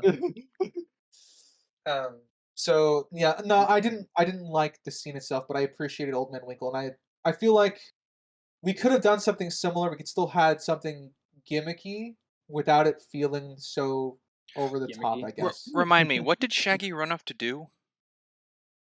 Bathroom. Whiz, as he said. Oh, I had to go to the bathroom. Wiz. Okay. Yeah, for me that's just plot armor. I'm like, Yeah. really? Yeah. That's just plot convenience. Gotta take a Hello, whiz. Don't baby. bring attention to yourself. Yeah. Hey, you want to dance? Uh, All Okay. right. Oh, okay. I don't know. I Yeah, I will baby. jump. Yeah, I will jump to Velma, Daphne, and Mhm. Fred taking the blame for not checking after Scooby and Shaggy. I quite like so like this obviously leads to Shaggy and Scooby wanting to go on a character arc, and we can discuss the merit of whether that should even take place. Even though I like the character arc, Yeah. um, I actually do like this scene because it's endearing in the sense of like they still clearly love Scooby and Shaggy, so they don't blame them, even though they're talking about like they don't blame them for what happened. They're blaming themselves, which is something I very much appreciate. It added to for me, it adds a lot more to the found family feel that I like when it comes to the Scooby Doo gang. Yeah, I think it's very strong. I like that. Uh, the only thing that comes to mind that I didn't really like, and this is for that concept as a whole, is when Fred confronts Shaggy and Scooby later about not coming forth with the clues and going on their own. And I was just thinking, you guys totally forgot these two existed. Yeah, for like You most of guys the film, didn't. You guys didn't Yeah. wonder where they were. You guys didn't try to involve them doing anything past the manor. That was like it. I agree. I also wrote down in the notes. I'm like, it's really weird that the trio hasn't said anything or worried about Skaggy and Scooby, or like they could have just been a throwaway line. It's like, yeah, they're still not calling, or they're not still not answering my phone call. You know, That could be. that's all they would have to say. Yeah, they took a night walk because of rabies. Do you guys think they bought it or not? I think they were just I like, think oh, okay, Fred bought whatever. it. I don't think I think they Who's were the too old busy broad? focusing on what the clues that they acquired because this Yeah, is after they were at the Black Knight's house, right? Yeah. that's Yeah. yes. So I think they were focused on that. And considering the last time we saw them like investigating without Scooby and Shaggy walked in on there with their outfits, and we could see them all sitting around the like lab table with notes and stuff like that, trying to figure it out. So I think they were just busy in work. I don't think they cared too much whether they were Mm. going to go out for a walk. They just assumed they were going to come back. I Yeah, I guess we kind of touched on it a little bit there. Something that it is a weird. It's not weird, and like I said, I'm in agreement with writer where I appreciate the arc um that they go on, but it does kind of again because you've had like the first one and then this is the sequel, and it's kind of touching on things that weren't really in the first one of like Shaggy and Scooby being detrimental or anything because basically they kind of saved the gang in the first one. Yeah. I mean, the benefit of the first one, right, is that they also implied to have a lot of history because the gang was doing all the mystery solving and then broke up. Hmm. In here, there's I'm not. It kind of feels like it came out of nowhere.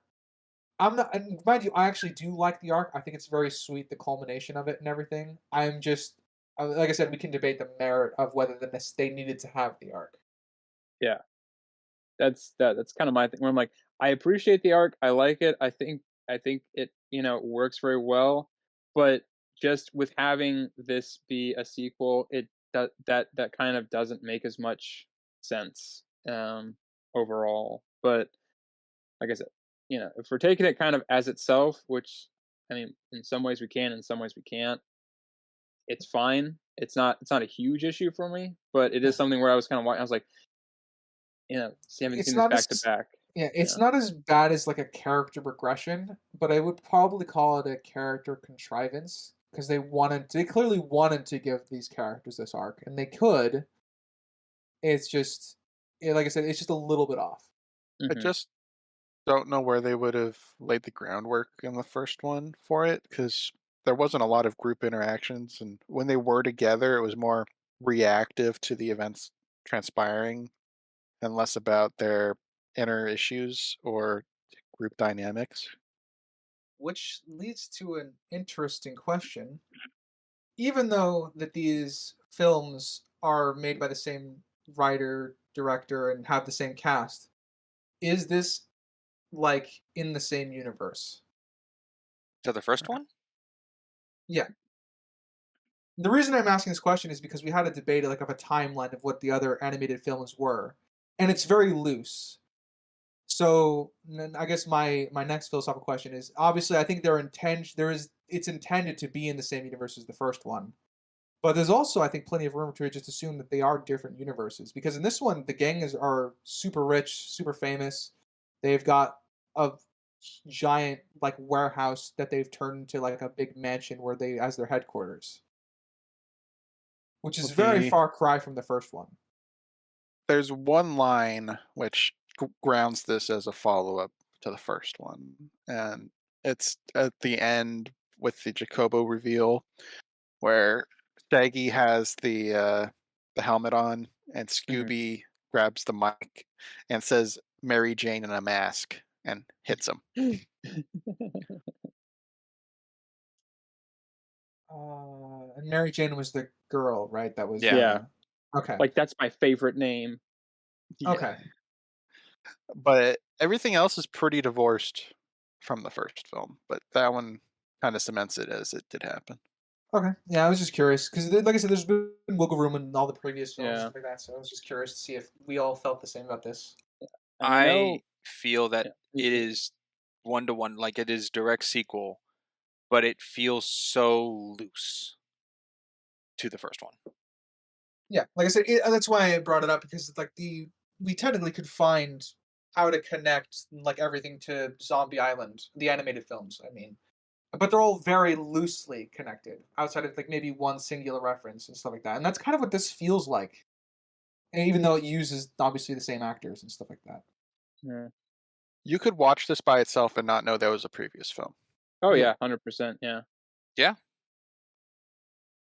Uh, So, so I guess Well, yes, they are connected, but it's not kinda. heavily tied. Well, yeah. This is Scooby-Doo 2: It's Monsters yeah. Unleashed. yeah, yeah. It specifically says that Well, if yes, you but caught this on TV and didn't see the title, you wouldn't really need to If you know if didn't it know was what the this first movie or was not. called, yes. yeah. Yeah. Yeah, yeah. Like Um, my point is more about the writing of the film because I know obviously it's titled a direct sequel. So yeah. No, yeah. It's like it's. They feel like like I said. I think we said earlier the tone of the movie is pretty different from the first one, and I think a lot of the writing is similarly veined, but definitely is looser and kind of a little bit more zany as well. From the first one. This one's So also it does kind less of feel. sexual or Mhm. indu- uh, uh, Innuendo. innuendo-y. innuendo. There And you they go. swear. They say crap. Yeah. Oh, Well, crap. the first movie they had like 4 curse words or something. Yeah. This one, I think there was only the one crap. Uh, I didn't keep a I mean, counter, you but could just probably yeah. bleep you can just bleep jinkies and it will come across as a curse word. Zoinks that. I mean, uh, Fred said biatch in the first He one. did. Yeah, he did say. And I was like, later on. yeah. That was pretty good. Um, I did want to comment though because I think and Springstar kind of already touched on this with the costumes. I feel like the costumes are legitimately like I think a lot way better. I Fred is probably the best. I think he looks way better than he does in Spooky Island. It I feel feels like like they both have the access. movies are pretty top tier with the costumes, personally. Yeah. I think there's just a For lot more costumes in this one. Oh yeah, yes. yeah. Yeah. For the gang, I do think I like. I think they put more effort, quote unquote, into the gang's outfit for this one because they have a lot of different outfits for most of them, and I think all of them still feel within the like the character aesthetic. Mm. I agree. The only thing I find a little weird is the time frame of this movie like a day, day and a half? Like, is this whole nighttime one night? No, Mm, I think it's at least 2 days, 2 or 3 days. I'm 'Cause gonna, the I'm opening of the museum was a night, and then the second theft was a night, which was the same night that they went to the faux ghost.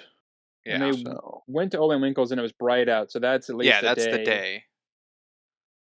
so yeah, I guess like 2 to 3 2 days? days would be Okay. the window. I'm getting at it's the outfits are cool, but in the span of like one night, they changed their outfits like 4 or 5 times. Bit excessive, 4 or 5. What do you? It's not that much. I thought their outfits changed. From leaving the Mystery Inc.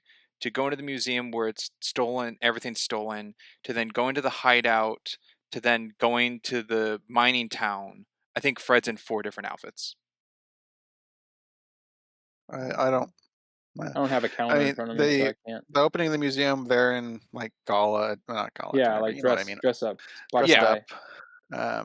And in the Mystery Incorporated building, they're in their just leisure attire, and then going out to investigate attire. So I don't feel like it's excessive and makes sense to me. in the example you just gave, no, that's fine.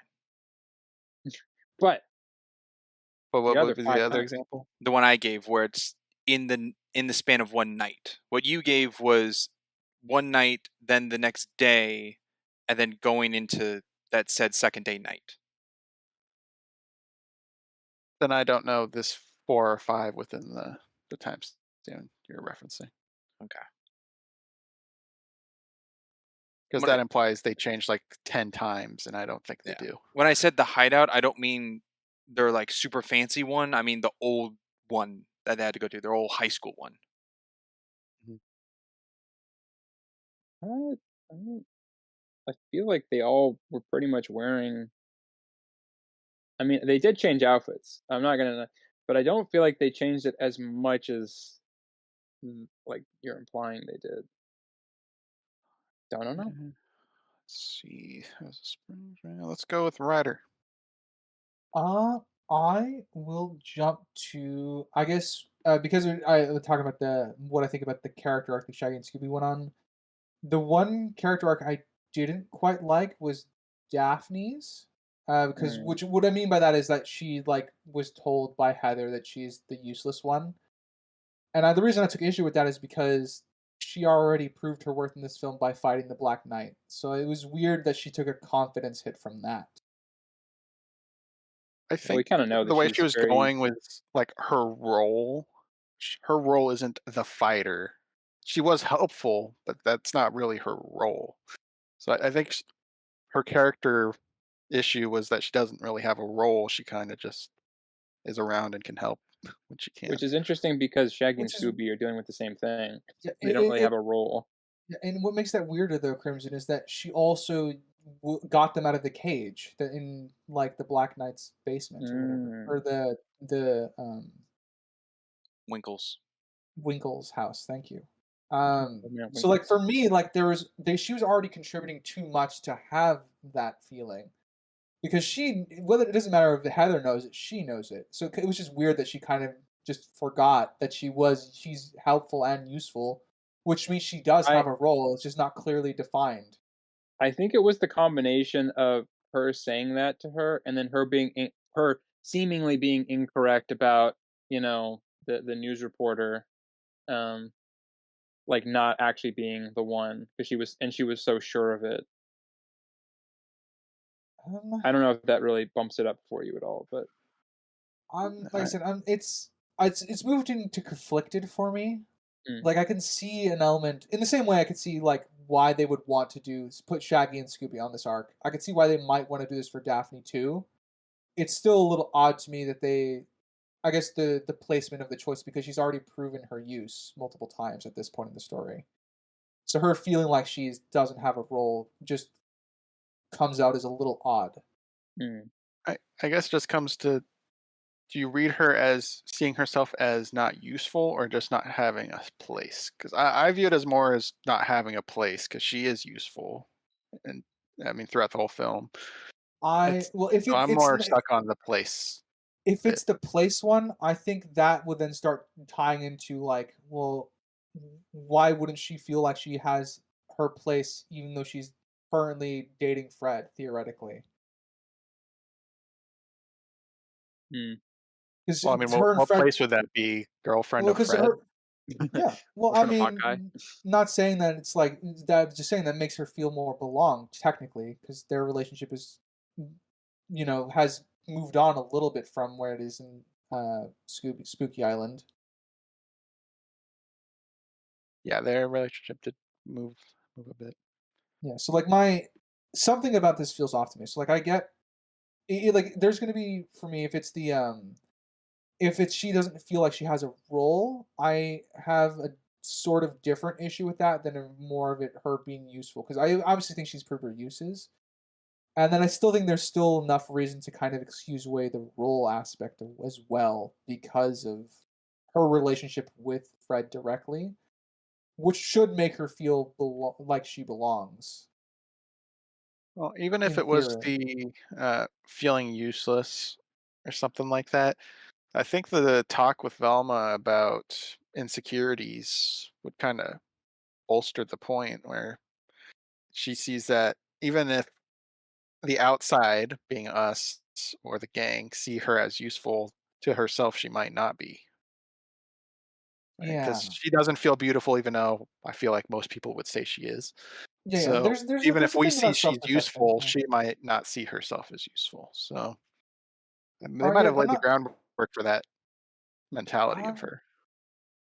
um, I will put this on the back burner. I'm not in the sense of like if you got more citations, Crimson, feel free to send them because I'm obviously open to change my mind about this, but I'm still leaning towards it's a little odd of a character addition because I never got that groundwork of her, but her self perception being that because if that's was the case that sounds to me more like her arc in the first film.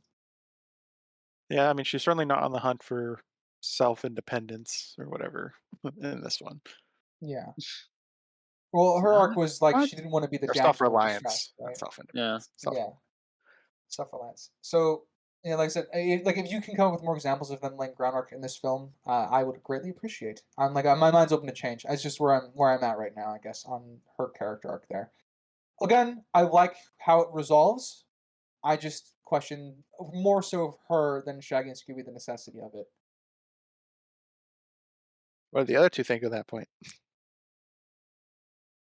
Um, it is it's something where it is a weird thing where I feel like the focus should be on Shaggy and Scooby having an arc of some sort because I feel like the first movie was sort of individually everybody kind of had an arc. So it kind of feels like they were setting it up specifically for Shaggy and Scooby to have this like seemingly unnecessary kind of character development, but I feel like it worked in and of itself. But it does feel kind of weird for Daphne to have this dilemma of needing to prove herself because she's already proven herself in the first movie, and then kind of throughout this movie, she kind of goes through.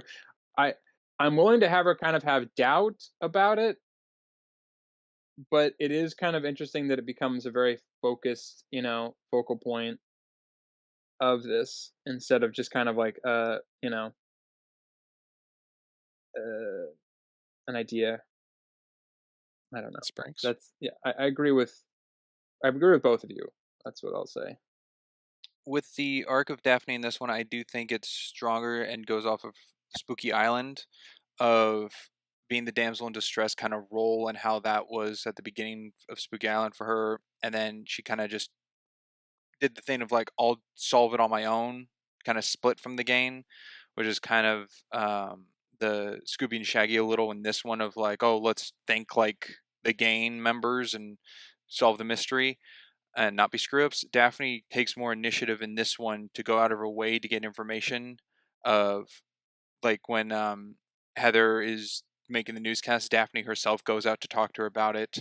Um, Velma kind of being a damsel in distress herself with her nervousness around Patrick. Or Daphne goes out of her way to go to Velma to talk about that. Um, she fights the Black Knight ghost without like running away. She doesn't get captured. She actually fights back. It just seems there's more built on her in this movie, but it isn't a great character arc compared to some of the other characters, and it's not pinpoint or focused onto that of her in this movie. I will say, not relevant to this topic, but to the costume topic, they do change their outfits frequently, but not as frequently as Brinks was making it sound. Oh, were you skimming through the movie or something? Yeah. That's all right. They change from the gala into when they're at home, which makes sense because it's technically a day later. They then mostly it's just changing. Daphne and Velma take on they put on jackets going there. Fred changes his shirt and jacket, but the pants are the same. And then going from there, everything kind of timeline makes sense for like they're going somewhere, they're going out, puts on a sweater, but they all pretty much stay consistent throughout.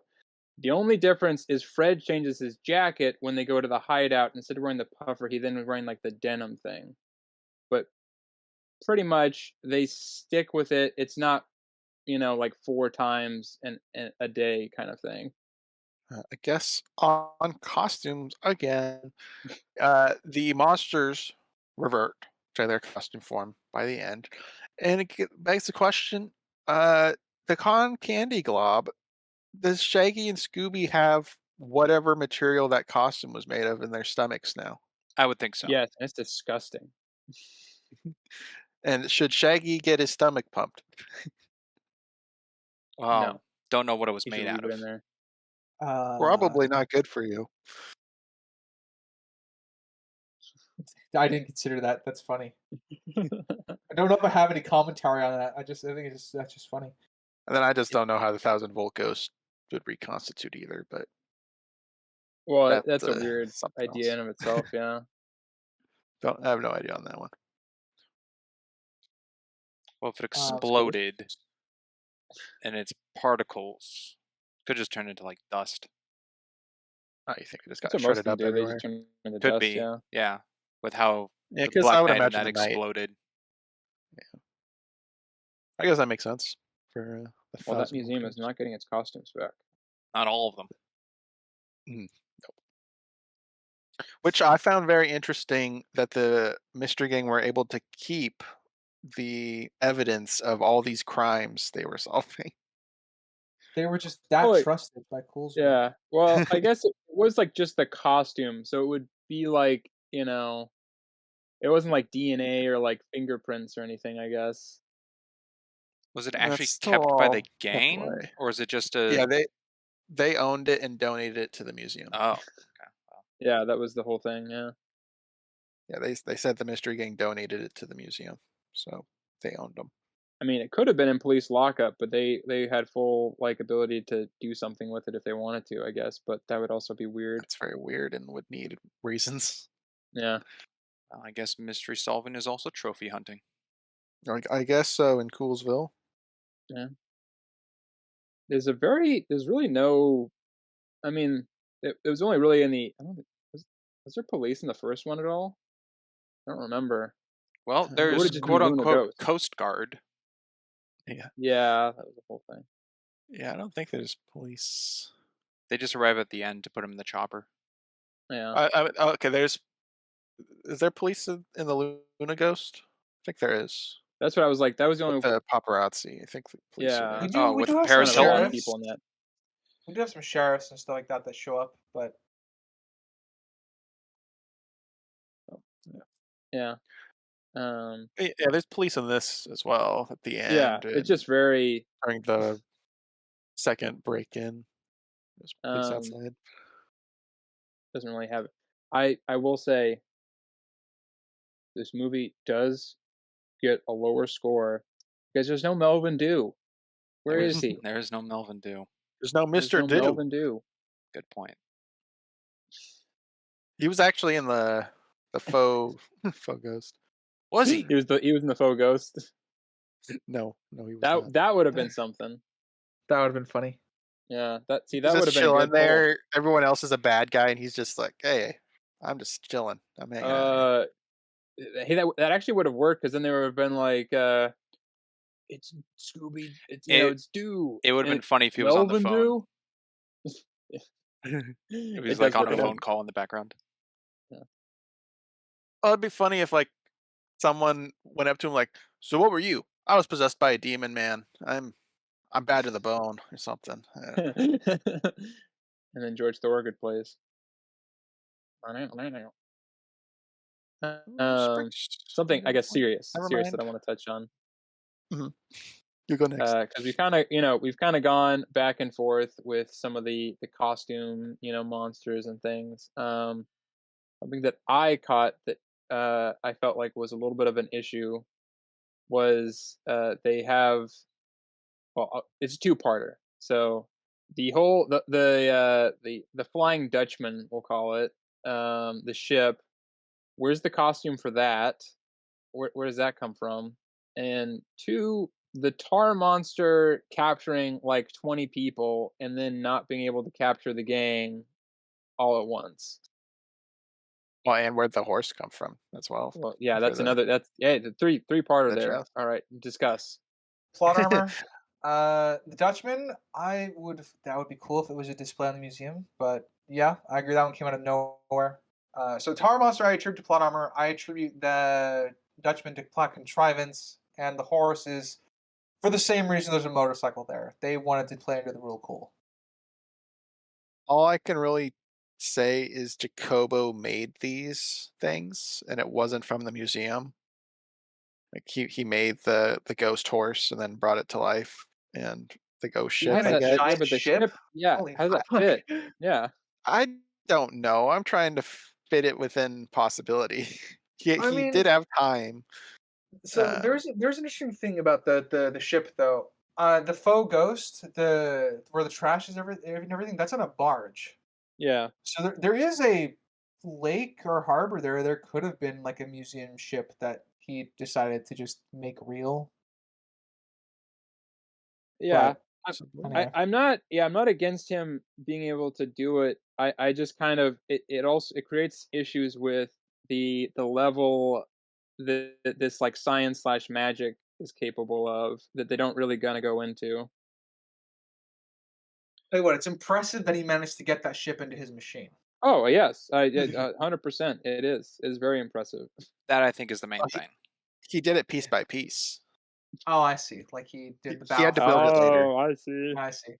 Oh, Um, it's He had to do a bunch of ghost planks was it and then the ghost Theseus? sail. Theseus. the Theseus? Theseus, Yeah. the ship of the Theseus. because like I don't know really how well.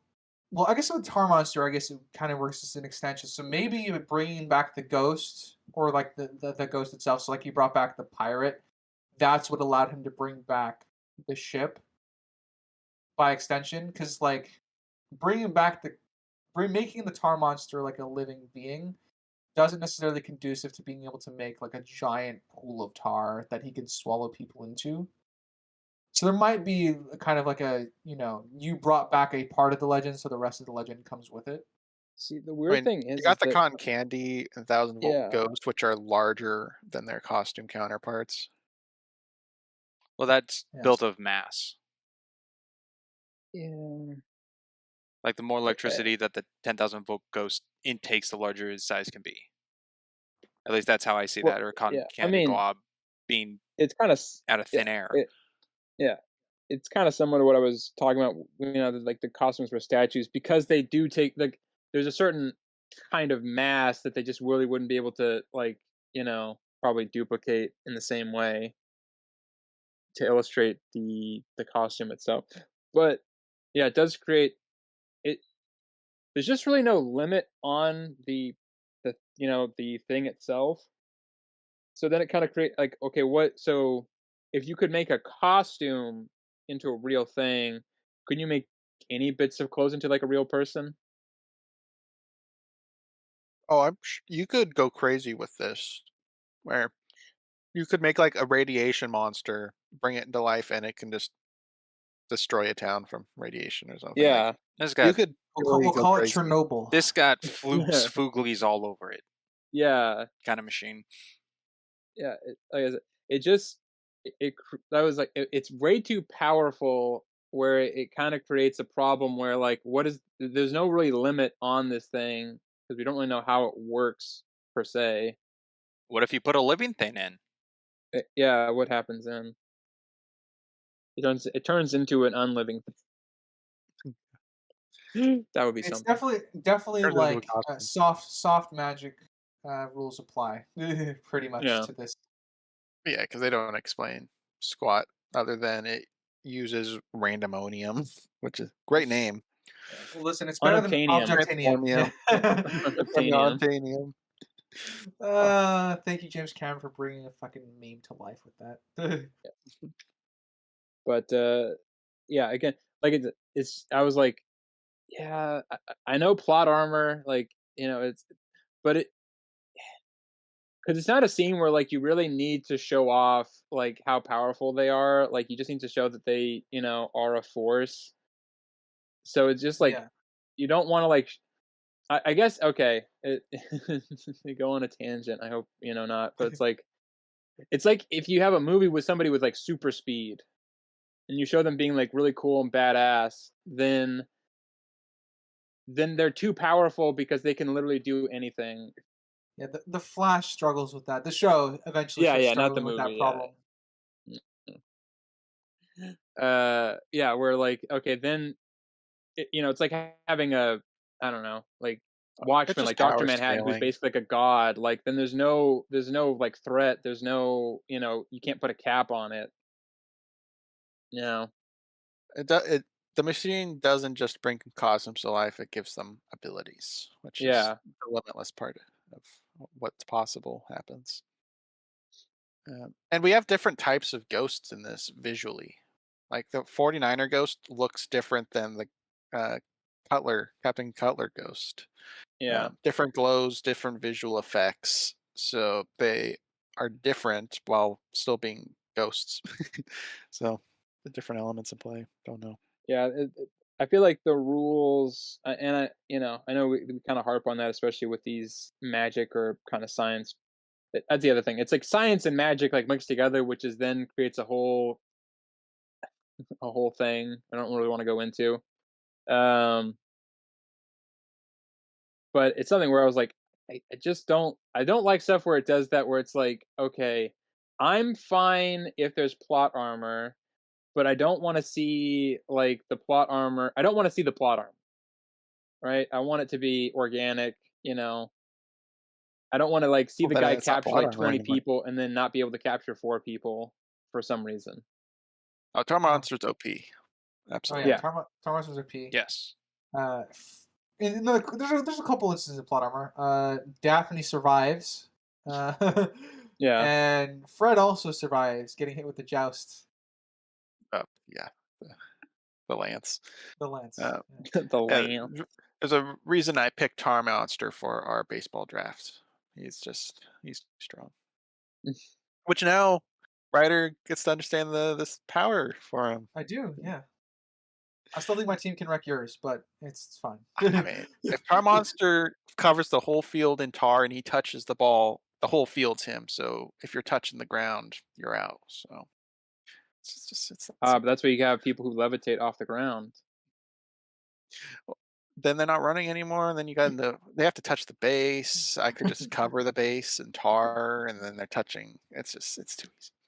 I think Check you out like the touching coverage of tar. I our knew it. baseball draft. Baseball Yeah. draft. I think you have a tar fetish. I don't think so. Sprinks, you're What? up. Okay, well, I'm going to originally go back to answer Sinister's question. Okay. The No horse, way. I think, went back in the machine. I think that can fit. Yeah, That that could fits with fit. that. The horse. The the tar monster, I'm basing it off of low intelligence. He seems very dumb, especially when he's first made and they're in the room with him. He just kind of looks confused at the game and doesn't do anything. So He does have my favorite line of the whole movie. which is Wow. what a line. I know. The Um, whole dumb. movie, that's your favorite line? No.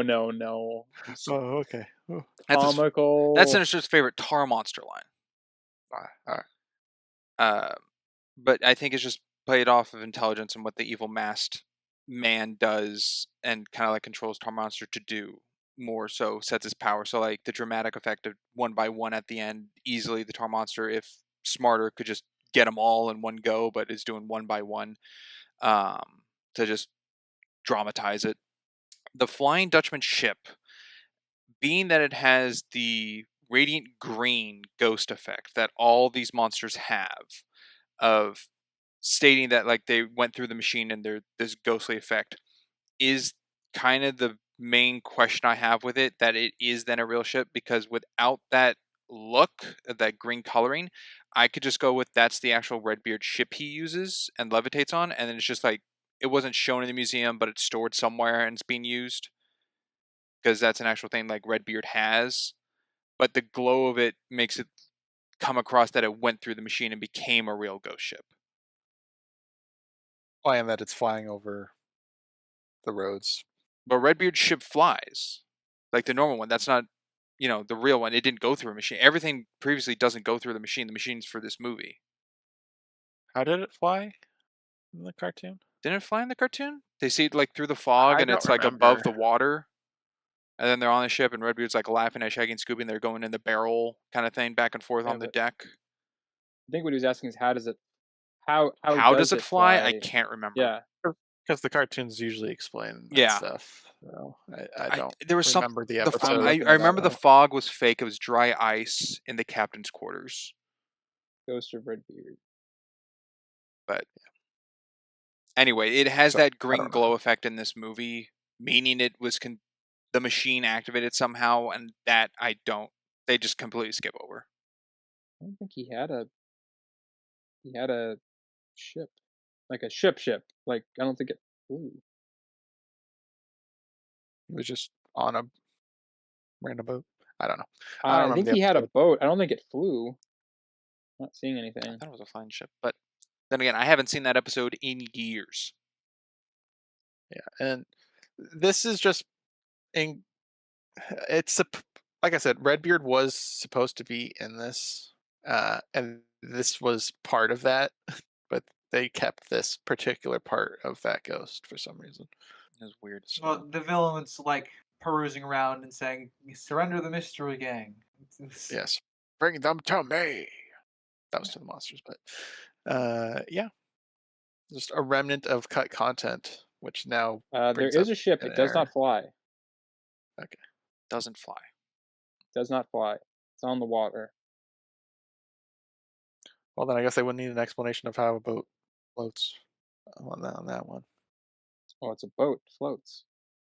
Good one. I'll But talk about the use of flashbacks. So the first one, Jonathan Jacobo, and his hijinks, and then his escape from prison. Hijinks. I like that. Yeah, I think that was fine. And then once we got to Wickle, I was just like, I feel like we should have seen something for him to build him up as a suspect more, because it seems like they're heavily leaning towards Jacobo just by only him having the flashback. Uh, so I felt that was a little I don't think it's required, but I do think it would strengthen um, Wickle as a suspect. Mm. And then I think the casting for the young gang in the cabin for that flashback was pretty good. See, I was like, I remembered. I was like, wait. I think in that one, it's still like Scooby and Shaggy look. I mean, Scooby's the same, but I feel like Matthew Lillard was also young Shaggy for some reason. But I think I might have had that confused with something else. So I was glad Maybe they were all yes, young. Mystery Weekends. Yeah, it was an okay casting. Passable.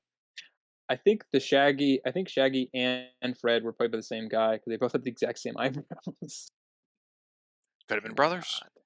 Could have been. could Could have it been, gets should the have point been. across, I think, for that as well. The two flashbacks as far as their necessity.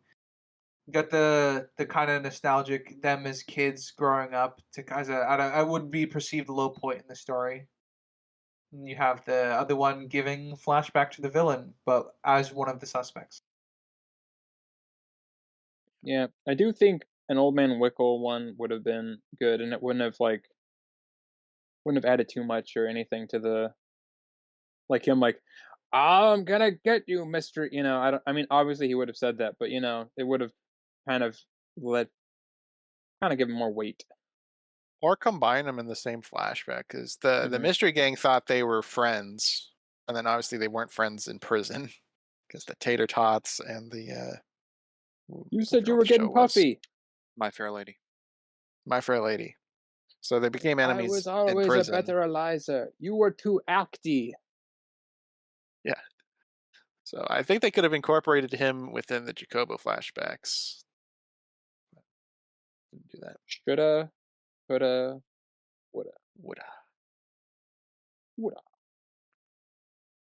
Woulda. Springs, Um, did you ever make your point yet? I did not know. I answered Sinister's question, and then you went on with something. you All right, made go your ahead. point. I like that Wickles Manor, when introduced, the bats coming out of the top window are very reminiscent and a homage to the original opening of the 60s cartoon. Mm. Mhm, yeah. Uh, Great sound effect. yeah. Am I playing it right now? It's just that close. um, I guess now would probably be a good time to talk about Patrick. All right, let's hear about Patrick. Other than him saving Velma, I feel like he doesn't need to be in this movie at all. Hmm. At I all would is There kind is of strong. no, okay, love interest for Velma and saving her, and then there's just all this stuff of him doing things that don't have no bearing for the rest of the plot. They see him, talking to those two goon guys or that the goon guy, and that's it. And then he's just a Ah, red herring for the whole movie. he's trying to investigate his own museum stuff.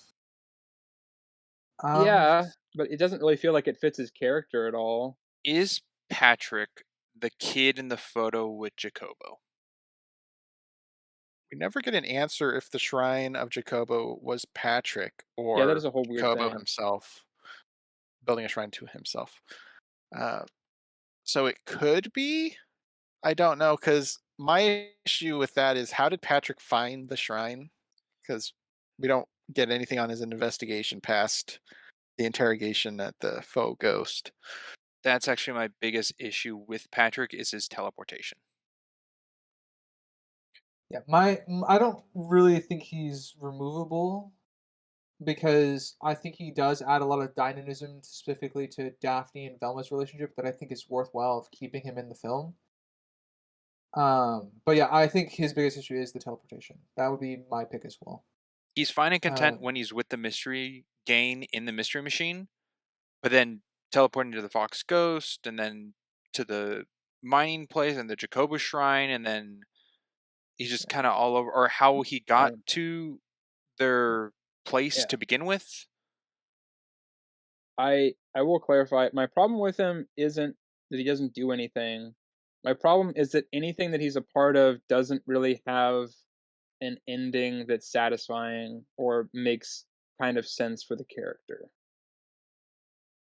They're really he is just kind of a red herring, but like anything that's like you want it oh to he be that more than a red anything that's herring. like a like yeah like why is he doing that is never explained why he's doing these suspicious things. That's the issue with it. It's like I'm fine if he's a red herring. I would like for like there to be an explanation of why he was being suspicious. It sounds like to me your feel on Patrick in this movie is how I felt about the voodoo guy in Spooky Island. uh yeah, but the difference is that the voodoo guy was in like two scenes and Patrick's throughout this whole movie. He's very, very central. And the voodoo guy is just kind of there. Like I never in watching that did I ever feel like he was a legitimate like, part of the mystery per se. Patrick, you definitely feel like he has something going on with it, but it's never explained beyond that his museum Oh, was you like robbed. what you're thinking is you're feeling okay. So what I'm getting at is Yeah, you feel like he lacks closure, exactly. not that he Yeah. doesn't lack a place in the film. Okay, Yeah, okay. I know where he sits in this movie. I just feel like it's not delivered upon in a satisfying way of like where Mm, he kind of fits by the end of this. yeah, Because the he's not the closure villain. aspect. Yeah, Yeah. the closure aspects I thought we were going to get is that he turns out to be Jacobo's son, but he's obviously against what his father's Yes. doing. That's yeah. That's what I thought it was building to. Obviously, we didn't get that, and obviously, the other aspect is the emotional tie to Velma. Mhm. That does get paid off at the end. But I Yeah. agree, it'd be nice to have a little more motivation for him that's paid off as to why he's, Stalking. um, sure, stalking, but, Yeah. like, why he has the more motivation as to why he's trying to solve the mystery on his own, because he is trying to solve it on his own. I mean, So, like, there would be he's nice to get some motivation with that. he's the curator of the Mystery Museum. He wanted to go to a symposium on the criminal mind. So he's clearly interested in mysteries. So Yeah. I can believe him going out on his own to investigate. I just feel like he would try to involve himself with the gang in solving and not just being on his own. You know what the interesting thing is? This is the inversion of this is the inverse problem that everyone has with Indiana Jones, because Indiana Jones is introduced Oh, on an adventure, not a professor. You know, so if we were introduced with him like on an adventure, like or he was someone who helped solve the mystery with them in the past, like he was a previous like companion to the gang that we just didn't see the mystery. I feel like that would then better lend himself as to it feeling a little more completed with his arc. I do think that I would actually could be a little yeah, better. I don't know. Like I said, my whole issue with him is just that there's not really a satisfying ending to his involvement other than him and Velma, get together. But there's so many, not so many, but there's so many things that kind of get set up with him involved that never really get fully answered or clarified of like why he's doing that, why he's there, other than I'm fine if he's investigating the museum or whatever, but he never like 100% I feel like believably clarifies that, Yeah, in any the one way. time where that was I'm in agreement with you is where it was really being stretched is when Velma's like terrified of him and he's not picking up the social cues that like Yes. Velma's terrified of him. Yes. That's where I think that becomes the biggest issue as far as like his I'm not sure what his motivation or drive is. Like well, I don't know. Being calm in a situation when someone's scared and not running after them seems to be kind of the best no, because I'm not he saying wants to it's express his, where he stands, but he's not trying to yeah, Yes, scare but her. what I mean but by that he is also doesn't react. explain it at all. He just like is like, "Velma, what? Come on," And yeah, that plays more into the script red herring. Yeah, Yeah. obviously it's playing into the scripted herring, which becomes a problem once you have what we have him is fully contextualized because there's obviously a part where he can back off a bit because I think he would like realize that he is the one scaring her at a certain point and he needs to ask why. You know, so there's an element of that in there. Um, so all this is like, sinister. I agree, it's not a yeah, satisfying closure with what we get of him in the film. yeah. Yes, and especially the whole trust me thing when he has done literally nothing to and Earn get it any or trust. invest it. Yeah. But what Yeah. has he done to mistrust? Literally Be a everything. suspect. He's a suspect. She just accused him of being the bad guy. So that's the distrust. She thinks he's the bad guy. Yeah. That seems The to be on what Velma, the, not him. Well, okay, but if he hasn't done anything, you know, to not have that, he really hasn't. Other than like asking her out on a date and going off with her, there's really been no, he hasn't explained anything. He hasn't really. that, we don't really know anything about him beyond what we've seen, and what we've seen paints him as the red herring. And it never really kind of she's just like, "Okay, I trust you," even though all logic and everything says you're the bad guy. I just think Her it should heart be more. spoke. Yeah, I think it should be more on a neutral plane. Innocent until proven guilty kind of thing. But Well, yeah, but I agree with that, but also it's laid on so thick, even if we know it's not by the end of it. Okay, why was he out harassing, random guys by the Focus that's full of criminals? Why was he there? And why was he, knew where Jacoby's shrine was, all this stuff. There's all these things that like are The very coincidental that paint him as the bad guy that then they just never explain. Well, he yeah was at the the Focus to get information on yeah who stole That from the I'm fine with museum. that. I'm fine with that. The shrine thing It, is unexplained. And that's an issue I have with it. yeah. And then something that isn't really correlated to his character directly, but he gets taken away by the pterodactyl ghost, and then he He just just appears. appears. Yeah, yes. we're lucky that pterodactyl didn't like turn back into a costume when he was like 1,000 feet in the air. Yeah. I guess so. But um yeah, like I said, I understand he's not the bad guy, but there's really not a whole lot that he does in the movie that is the opposite of being suspicious. yeah, like I said, he doesn't explain himself well. And like I said, that works for a large portion of the film. I think that obviously I take some issues with it towards the end. It's my thing is like when they start like explaining everything, it would have been nicer like, and we thought Patrick, but he would, but Yeah, then, da da da. Yeah, giving more closure. Yeah, yeah, yeah, I can agree with that. Yeah, like I said, I'd want more closure for him because I do think he's a pretty much an integral part of the film. So it would have been nice. yeah. Righty, let's go back to Sprinks. okay, um, in Winkle's basement, the orbs that they get trapped in, that thumbprint scanner doesn't have a scanner on both sides. It's only on the outside of the cage. So it's not possible for Velma to identify it from inside the cage. Oh, I see Mm. what you're saying. Okay. And Unless she that's Um, recognized the the shape problem. of that particular model, but that is very this uh, is uh, The yeah, camera speculative. is played to the audience, not for in world. Oh. yeah. Uh, there's a again, Velma has a superpower in this film, whether we want to admit that or not. She's able to identify the lock, and then and like a couple scenes later, she identifies the book like exactly what it is. Like I would, if this was being playing more to the more realism side, of it, I'm having with her recognizing it being a Celtic origin book because of the runes on it.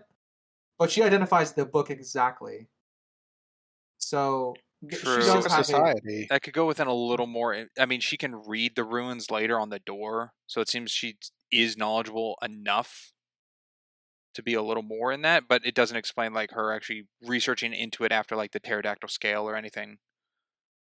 yeah. So but yeah, like I said, I do think it comes across as her knowledge being that of a superpower, or at certain points in the film.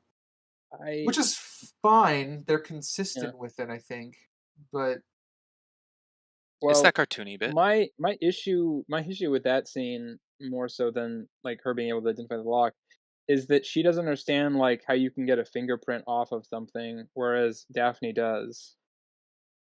Is now the time for makeup?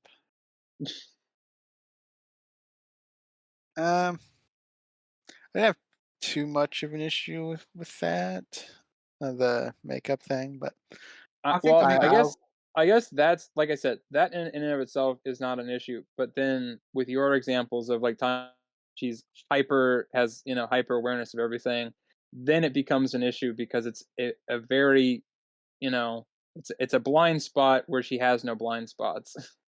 yeah, well, I guess let me rephrase, at least with that scene, I took it as she knows you can get fingerprints off something. She just assumes she doesn't have any technology on her to do it with. And Daphne's like, huh, Mhm. this is why I've been trying to get you into makeup.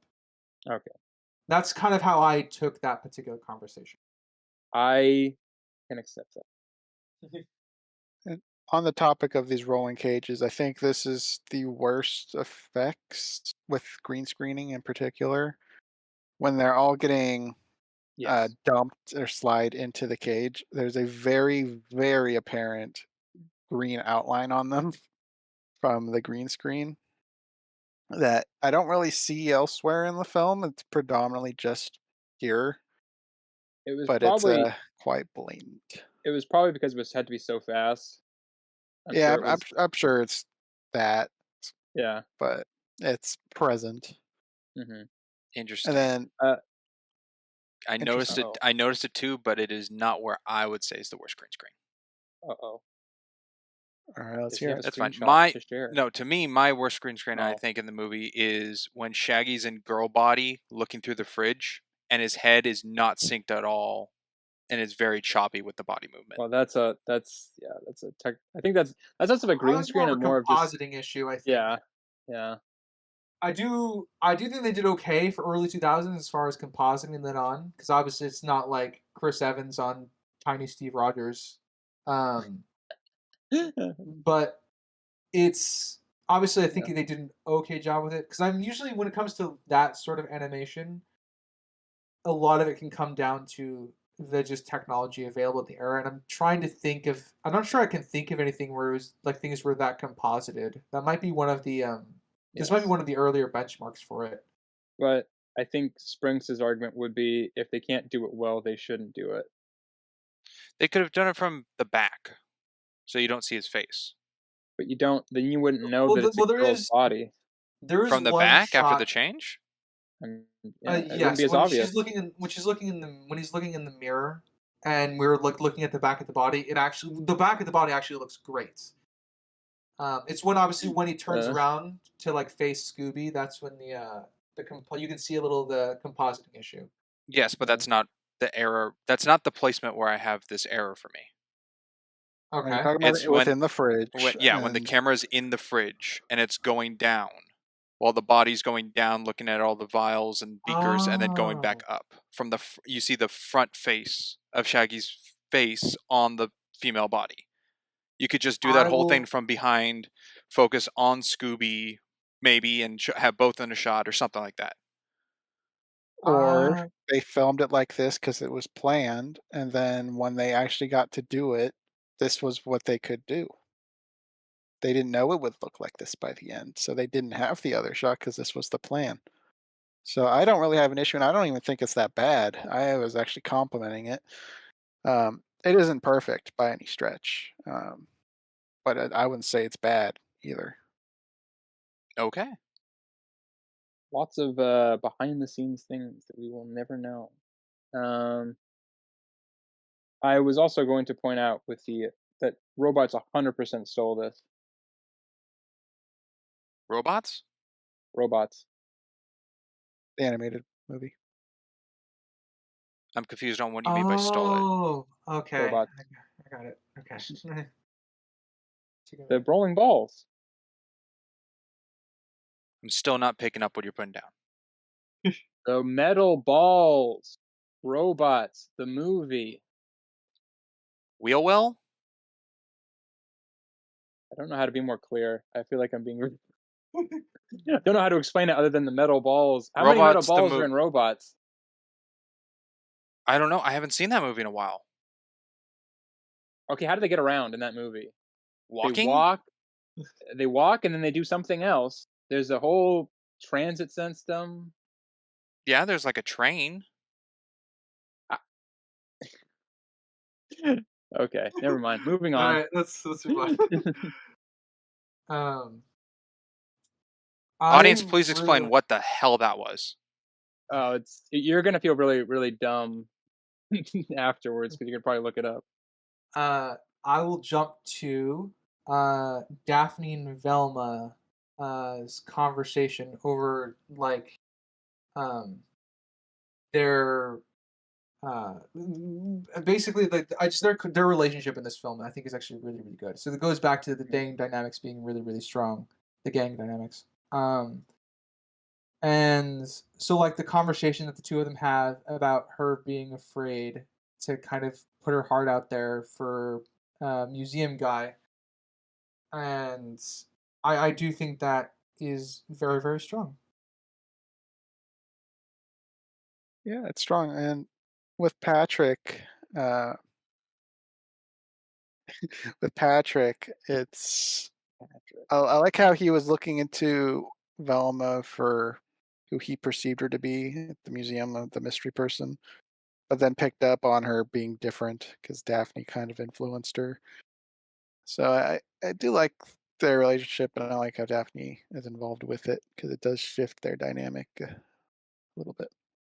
I think this film does a good job of kind of showing Daphne's, funny enough, her role uh, very well, in that she's acting as a support system. So she's there supporting Velma, and then she's the one to take notice that Fred's not himself outside of their hideout. Like she's the one that goes around to talk to him and ask if he's okay, you know, which obviously pays off later when they both survive.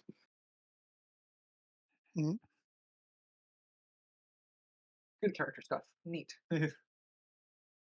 And It is a good development. I will say I like it better, I think, than the first one. oh yeah, it's better than Led Zeppelin. Glad he Better didn't than come Led back. Zeppelin. Sprinks, any thoughts on that, or do you just want to jump to a point? I'll jump to a point. This might just be a me thing. Is anyone else upset that Peter Boyle doesn't voice the Black Knight Ghost? No, Mm, no, because no, Okay, I no. mean, yeah, none of the rest of the people that were the guy because they even have like the cotton candy glob guy, and he doesn't sound at all like the cotton candy glob. true. I Were you think asking because it bothered you, or were you just It curious? slightly bothered me once figuring out because they They have had him him in the movie. as he is the goat, like he's the unmasked man, but then when the ghost is real, it's not his voice, which would have been it when masked, and it's a completely different person. And the other people present, like the Ozark ghost, that's not a present, but you see the person, or the Redbeard's ghost, you see the person, that's not a ghost present kind of thing. So having the both be a thing, I thought would have been cooler, a connection that way, because then they'd recognize the voice off of their past of what this character sounds like to them. Like it would have been a younger version of the voice, I guess. Yeah. Um, yeah, I didn't really take an issue with that because I thought they did a good job of making them clearly separate entities. Um, I'll chalk it up to kind of a missed opportunity, but I don't think it's worse off for not having that.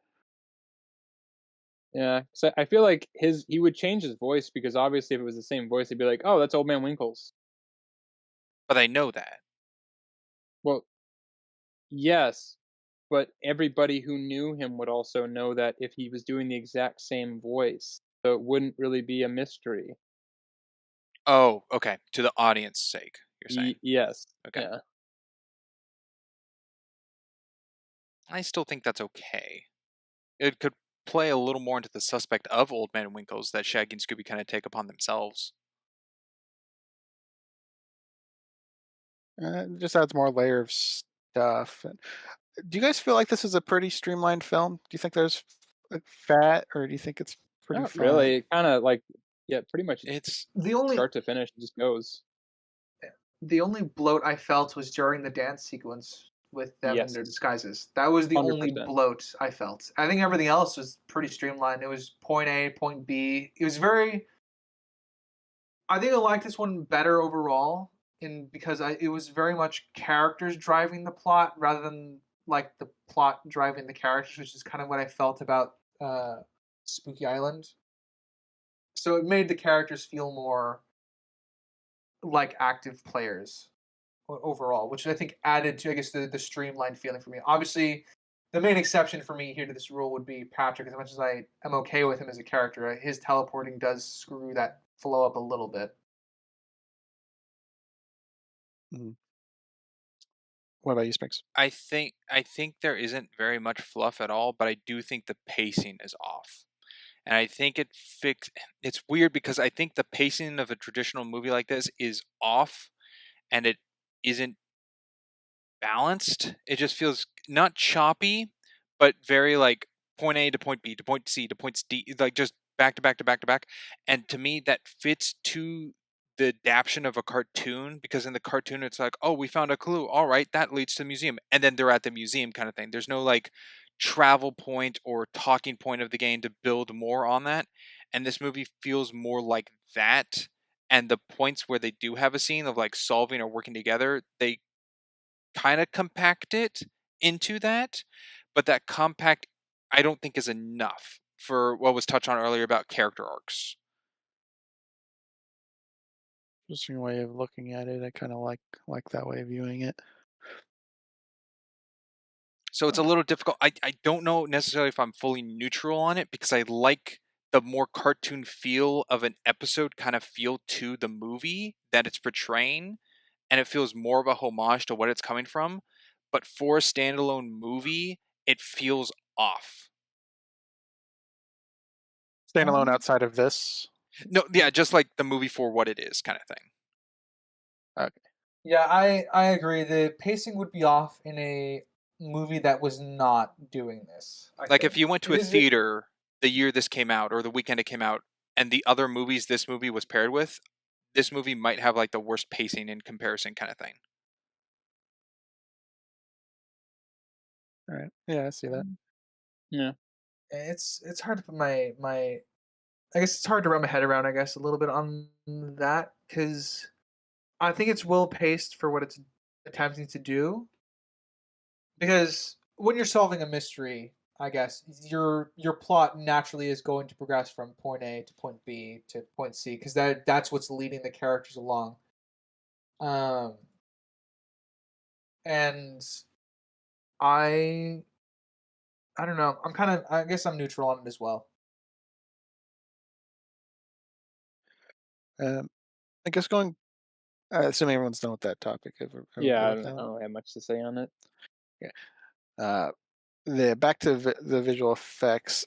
I wrote, I think, an improvement from the first one for the stretching effects because I thought one of the worst effects in the previous film was the demon's head getting stretched by Velma trying to unmask it. Hmm. Scooby's face getting stretched here, though, certainly an improvement over that. Yes. I agree. Yeah. One of the things, actually, that one of the, so in terms of special effects, one of the smaller things I didn't like this film didn't do as much is because it still does it. Like it's you still like at the night scene outside of the high school club that they were all a part Hmm. of. You still see Scooby's shadow like on the mystery machine. What this film doesn't do as much of is it doesn't like move objects around in relation to Scooby. So it's there's less of like making it obvious he's real, I guess, to the world. And that's one of the things I did miss as far as an aspect goes from the first film. Like like when he's gets scared by a monster at the window, you see him running across the room. He knocks pizzas over. He knocks his Yeah. like drinks over. There's a lot less of that here. I wonder if that Yeah. might have been like a budget thing too. Like they probably had a lot of stuff planned, and that was kind of like something where they were like, "Yeah, we don't really need to have him doing it. Like it's not important. It would be cool, Yeah, but it's not like a needed thing." yeah. And like A I said, lot of I his assume if I were to assume something, I assume got cut down by necessity. But I missed that admittedly from the first film. Hmm.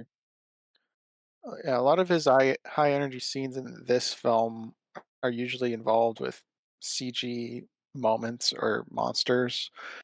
So stuff you would physically interact with, like with the skeletons, they're not really there. So it would just be the fake skeletons or the mountain sledding, I guess. Yeah. It wasn't a real garbage can lid. So there is less interaction, but there's also less opportunities, I think, in this one to have that than the first one. Yeah, it's pretty much just like the science lab is kind of I think most of the stuff, and that's pretty much mostly all CG. It's not real. Yeah, like I agree. There's less opportunity. Um, And because like in even the the dance scene, that's a real person and stuff, and then they put the Well, Scooby yeah, head because on it. they you can tell because Uh, his body is a man. yeah, so they do still do the mixture, but I just think there's less opportunities to get the very apparent cool ones that we noticed in the first one. Yeah, I do miss it a little bit, but it's not, yeah, because it's like, not. yeah, It doesn't I agree. affect my There's less objective of or a anything. yeah, there's less opportunities for it, and I feel like if even if they tried to force them in, it wouldn't be as good as kinda naturally occurring. But, Mhm. Uh, let's talk about Wickles' choice of music. I Big like Butts big on butts, and I vinyl. can't not lie. It's from Mix-a-Lot. That's what I can't deny. Uh, I don't know. Writer, not writer, Sinister. You Yeah. collect vinyls. Is Mhm. that one on vinyl? Uh, it probably would, yeah, because it would've been from, On like, the the time '80s, frame? 90s, so, yeah, it would've still been a single on vinyl. There is I a can look it up. yeah, Hey, there Ryder, is question: do definitely you a. collect vinyl? You like vinyl? Just in case it's overmissed. I guess that's true. You asking me or Sinister? You, because it was Oh, originally pointed at you. uh, Obviously an I, error. yeah, an error, but no, but my mother does. So I Okay. do collect vinyls occasionally for her. And I have one. Yeah, what I was going to say is, as far as I understand, I think Sinister is more than free to correct me on this. As far as I understand, in field of music, Mhm. vinyls were a big thing even into the late 2010s, and then they've kind of phased out for a while. But they've made Uh, a bit of comeback in like the now recently. It's kind little of retro to be using them again. you're a little later, like, round when CDs happened, a lot of vinyl went out of fashion. There was still vinyl, obviously. There was always still production, but it was it was obviously cut. And then kind of in, yeah, like, the mid to late 2000s, so, right before, like, 2010s, now we're kinda back into a little it's more of a industry now. But, Mhm. yeah, they were still making it, and there is a vinyl of that song. All right. Uh, However, that's a gramophone, so it probably wouldn't have been 33 RPM speed, I don't think. I don't know if he could have modified that. That's a Really good likes the point. song. I mean, this is a guy who built a giant trap in his house. I think I he could guess you're modify right. I guess, it's possible. It's not That's the other you a know good what? point. That's not the most cartoony thing in this movie. How about that? it. There we go. Um, I will jump to uh Velma's talk with Shaggy and Scooby. Probably my favorite moment of the film. Um, which I think this is kind of I think I was already teetering on this being better than the first film, and I was wondering if it was gonna be again a hot take. Um, I think this scene right here really elevated this film above the first one for me because I think it's very, very like quintessentially like what who Shaggy and Scooby is as characters to what Velma perceives them as, and vice versa. And it really plays into like again the found family dynamic between the characters, and it pays off the arc that Shaggy and Scooby have been going on, and why the gang from the get go was never like mad at them; they blame themselves. Again, it just really pays off like all the relationships that they've been showing throughout the film. In that scene where Velma's telling Shaggy and Scooby what she really thinks of them. Yeah, I agree. It's a I agree. very solid scene, and I liked their reactions after she left them. Uh, Scooby saying "heroes" is We're very good, heroes. Oh. very solid scene, and I also liked the consequences of this scene with Daphne and Fred being like, "You I thought you were joking that you gave it to Shaggy and Scooby." Yeah. uh, it's pretty good. Undercuts a little bit of the emotion there for me, but I Yeah, understand the joke of it. Yeah, Frank's That's me. thoughts or point. I think. Well, okay. I think it's a a good scene of a talk, especially coming right after the scene of Fred and Daphne talking. To have like a vulnerability of team, and it complements that to kind of strengthen the Velma and Shaggy one more. But it's exactly what they need to hear at the moment, and it's not forced of the moment because they're both in a scared position. But from what we've come with of how Shaggy and Scooby see each other, but not necessarily like forcing onto the game what they want to be, it it just ties it so well for that. Mhm.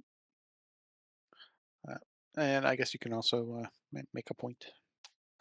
Me? Yeah, the fight scene of the Black Knight and Daphne has some very zany camera angles, and I don't know if it's played because of budget to lessen the detail of the Black Knight, but the bird's eye top down shots and then like the floor up shots on the stairs to cut less of the Black Knight in or something of those shots. It was just the back and forth of that seemed very. I wouldn't call it cartoony. It's just I don't know. It just feels weird, and I my best bet is it's a budget thing. I feel like a lot of those were more focused on the action of the scene and less of the players involved, being Daphne and the knight. Like going up the stairs, you don't really need a wider shot to see the knight going up the stairs. It's more visually interesting for the particular shot they chose.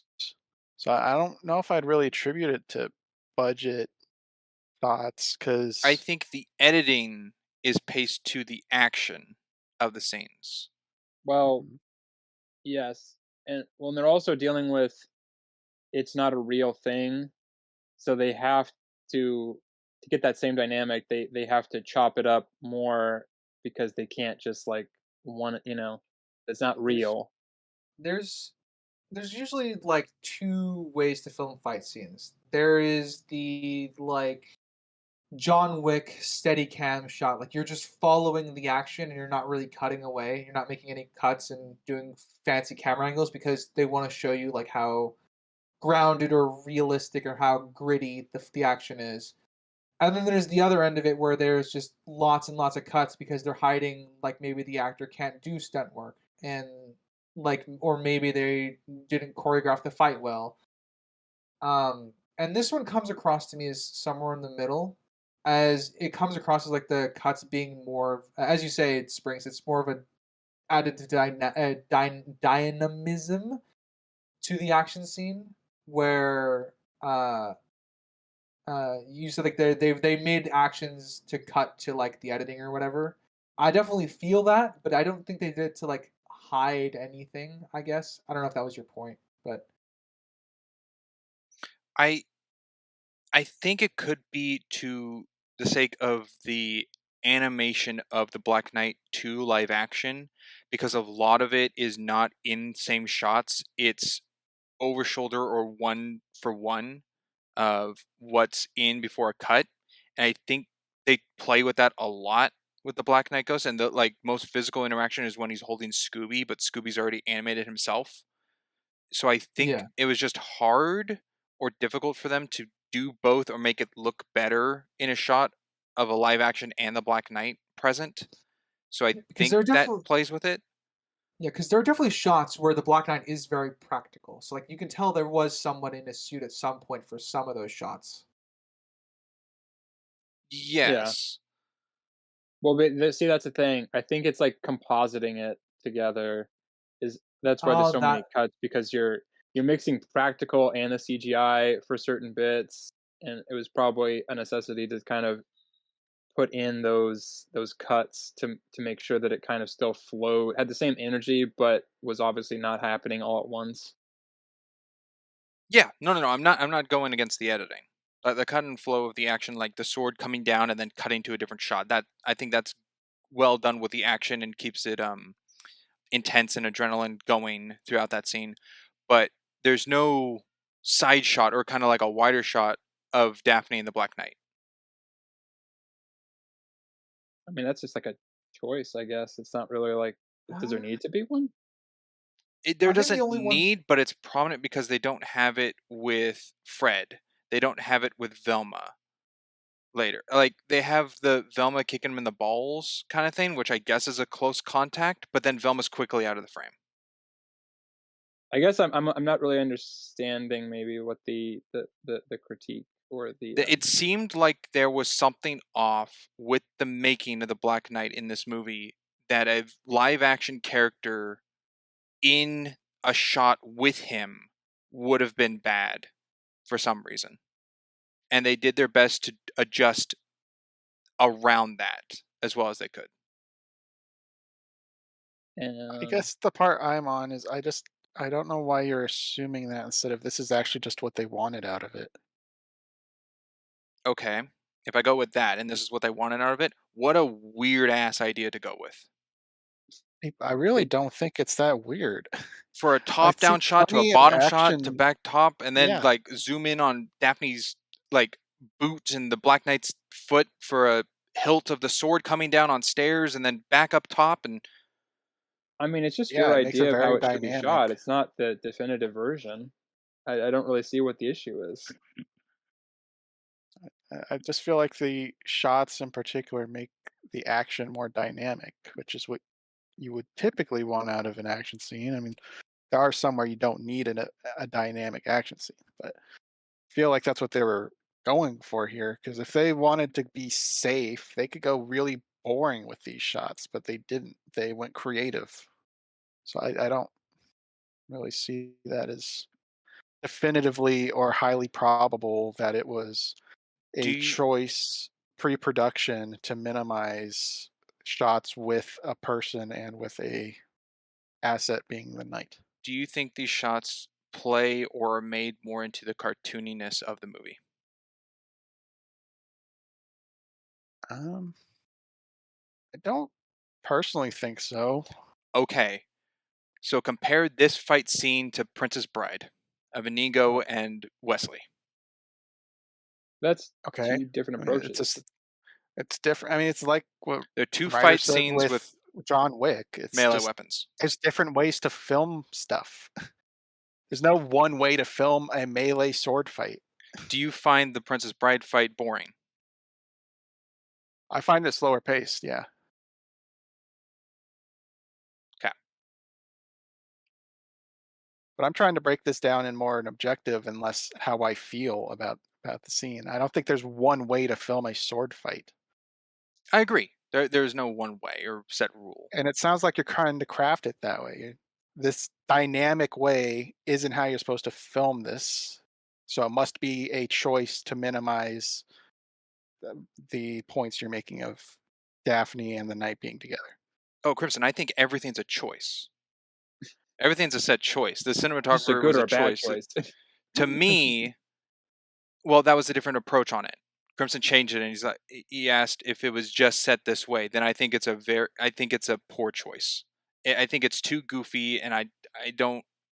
I think it's real weird. The choice I have it as is something to do with the Black Knight's presence around live action, and I think they did it as best as they can with how they shot with all these different shots of like bashing Fred with the shield. It's focused on Fred and focused on the Black Knight, but it doesn't have both. Or the jousting thing, like it's far off in the dark and blurred of the Black Knight when focused on Fred's like point of view on the motorcycle, and when they collide, it's like a background thing to Fred and the movement of it.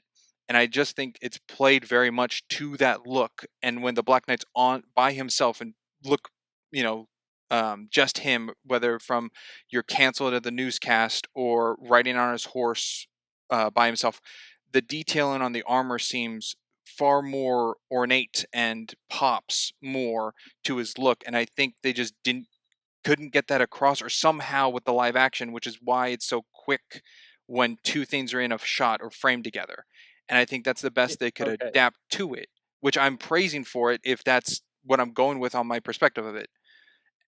So can you Okay. not ascribe that to every scene that Shaggy and Scooby are interacting with each other? Because that's the same issue you're talking about, is having a CG asset in line with a live action asset. Wouldn't they have shied away from those two ever touching? They do it so much in this. They do. The difference I see between the Black Knight and Scooby is Scooby plays far more into the cartoon aspects of a cartoon character, and the Black Knight doesn't. That's not what you're arguing, though. You're arguing the practicality and Well, minimizing Scooby and Shaggy asset don't have a fight interaction. scene unless you count at the end. All right, I'm going to drop it. I'm done. I would just I will give my 2 cents in that I feel like this is a conversation where a director made a certain choice. It wasn't to, anybody's liking, or, I'm not gonna, and that's a hard thing. We can't really argue with what's not in the movie. We kind of have to use what's in the movie. They shot it the way they wanted to shoot it, and then they edited it, and we got what we got.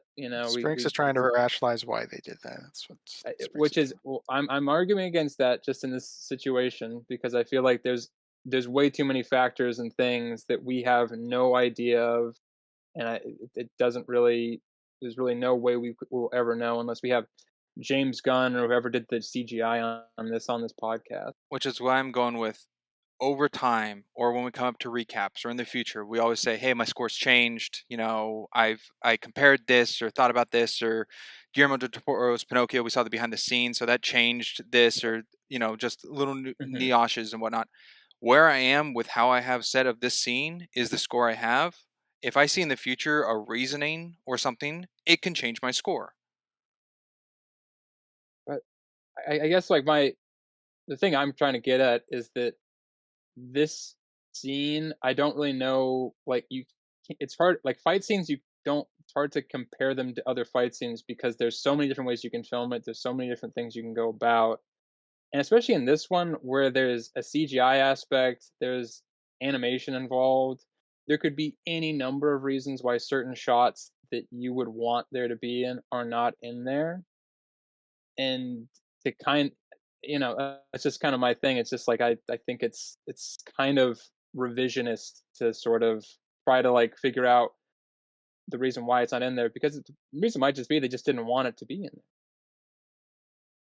They just had a different view of it, and it might not be your view, and it might not be to your liking, and that's fine. But it's kind of hard to go back and forth on something that nobody has really any insight or knowledge on to go off of. That's my 2 cents. And that's why I'm leaning with my final, currently on the fight scene, more of the positive end of what I think they're achieving with it versus a negative end aspect on it. Okay. Like okay. So right now you're praising them more for covering a problem creatively that you perceive that something is there was a problem that they had to cover creatively, rather than like the choice, I guess, of the the way the fight scene itself is portrayed.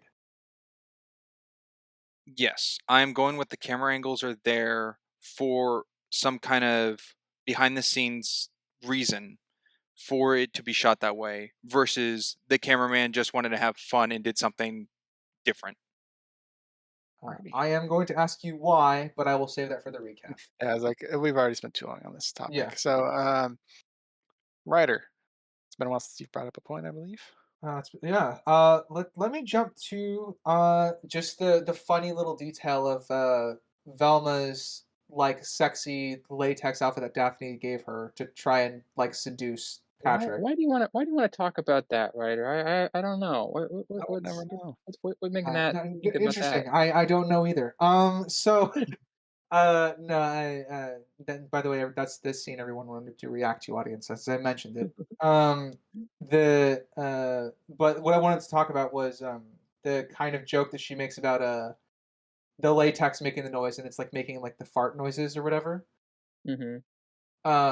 That is in totally improvised line on the actors who played Daphne or Velma, which is like that's totally the outfit, I swear.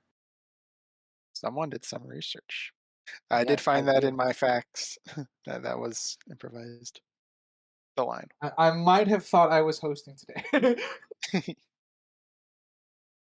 So yeah, I think it was a well put improvised line.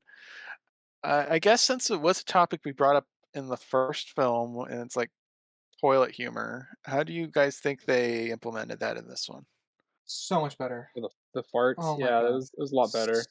So much better. It's sparingly used. That's what makes it so much better. Yeah. Uh, like the fart against Minor 49er, wasn't a fan.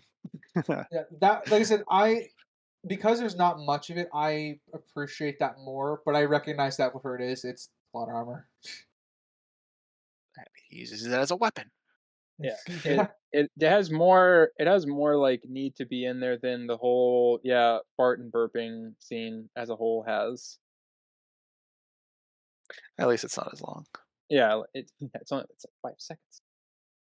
Yeah. And I guess the vomiting kind of falls under that umbrella, but I think that one is Well, decent. I yeah, mean, it's showing the that saves havoc of the zombie for you. town. Uh, yeah. Um, and I could totally rationalize or picture in reality some news reporter trying to interview a zombie. I could just picture. Well, yeah, Let me get the but I scoop. think yeah, I When they think were his when they face were would get crashing in the eaten. outside the Mr. Incorporated facility. Yeah, that Yeah, Yeah, was pretty funny. the whole time he was wearing tidy whities. yeah, clean ones. Right, Um, Spranks. Oh boy. A detail I caught that I really liked was before Patrick arrives to kind of scare Velma to jump over the couch. Actually, it's right there. When Velma goes over the couch, on the couch, we can see the couch cushions, and the cushion pillows are matched to the gang's colors. I thought that was oh, a they good have movie detail. nights. That's cool. They got their own assigned seating, probably. That's really cool detail. That makes me happier knowing that. That is I like their facility. if Scooby's color is his collar and not brown, Mm. which is what I leaned for. Well, Yeah. the gang's colors are based off of their attire, right? So the collar would be Scooby's clothing, right? Okay, Makes yeah. sense. Well, wait, you're saying I- Velma's not orange? Daphne's not purple? What's happening? I don't precisely. Uh, precisely. and I like the look of the facility. I like the science lab. I like the living space. Um, yeah, it's kind of groovy. It's a lot of like rounded textures. It's not sharp or professional looking. It looks laid back and It fun. looks Yeah, it looks like a place where they would hang out, have a facility. Like I said, I can totally see them having movie nights here. You know, I could totally see them just Mm, being a friend group here, on top of all the work that they do. Because obviously, the facility is helps facilitate their work. They have a lab dedicated to research, which is really cool. Yeah. Maybe their friend Eric did the interior design. Yeah, that'd be a cool little reference. Um, yeah, things didn't work out between them, but, like, he still built the whole place. uh, yeah, it looks professional, but also inviting, warm, comfortable. Mhm. I don't know, I always like the idea of, like, the gang having, like, a clubhouse kinda thing. I So, feel Exactly, like like it's the something high I school, rarely. yeah. Yeah. which was also cool. I liked that as well. Mhm. Uh, I this is definitely this is a very minor criticism because it's not terrible, but it's minor. It's there. Um, I when Velma was talking about radium and she's walking about their old like device that's going to become the MacGuffin for them to solve everything and be able to fix the disc.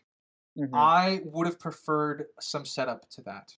I Mm. think it would have been probably objectively better with some setup. So like 'cause she's been messing with radium at this point for most of the plot. It's called radium, right? Oh, Randemonian. Randomonium. Randemonium. Okay. Should've been called Figured. Pandemonium, that would've been way better. Yeah.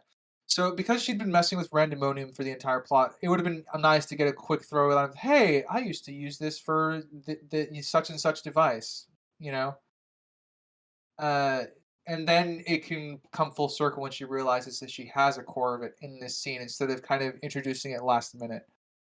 It would have been a quick little setup, and that would be paid off later. That I think would have improved this scene a little bit Mm. because I think it felt a little too quickly the way she jumps at it to for it to be the solution.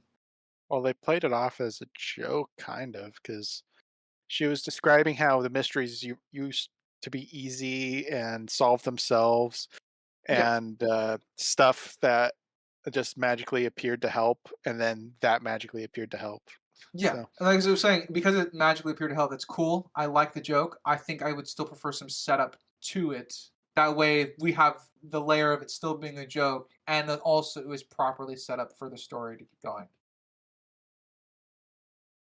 Again, like I said, it's very, very minor. I don't have a very large issue with it.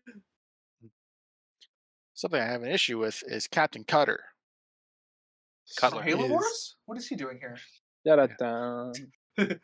Yeah, he's. I guess he found them in their secret hideout, and I guess he can activate his glow because he only activated it once he got hit and popped out. Lucky Shaggy stumbled across him with that rock. And I've always, even when I was a kid, did not like how they dispatched him. Just him flying in the sky. Now that's an example Like I a think of too balloon, cartoony. losing air. Yeah. So that would be my example of it being too cartoony, is the way he got launched away like a balloon. And he also managed to stop the van from driving into the water because they were going full speed, and then we cut back to them being braked.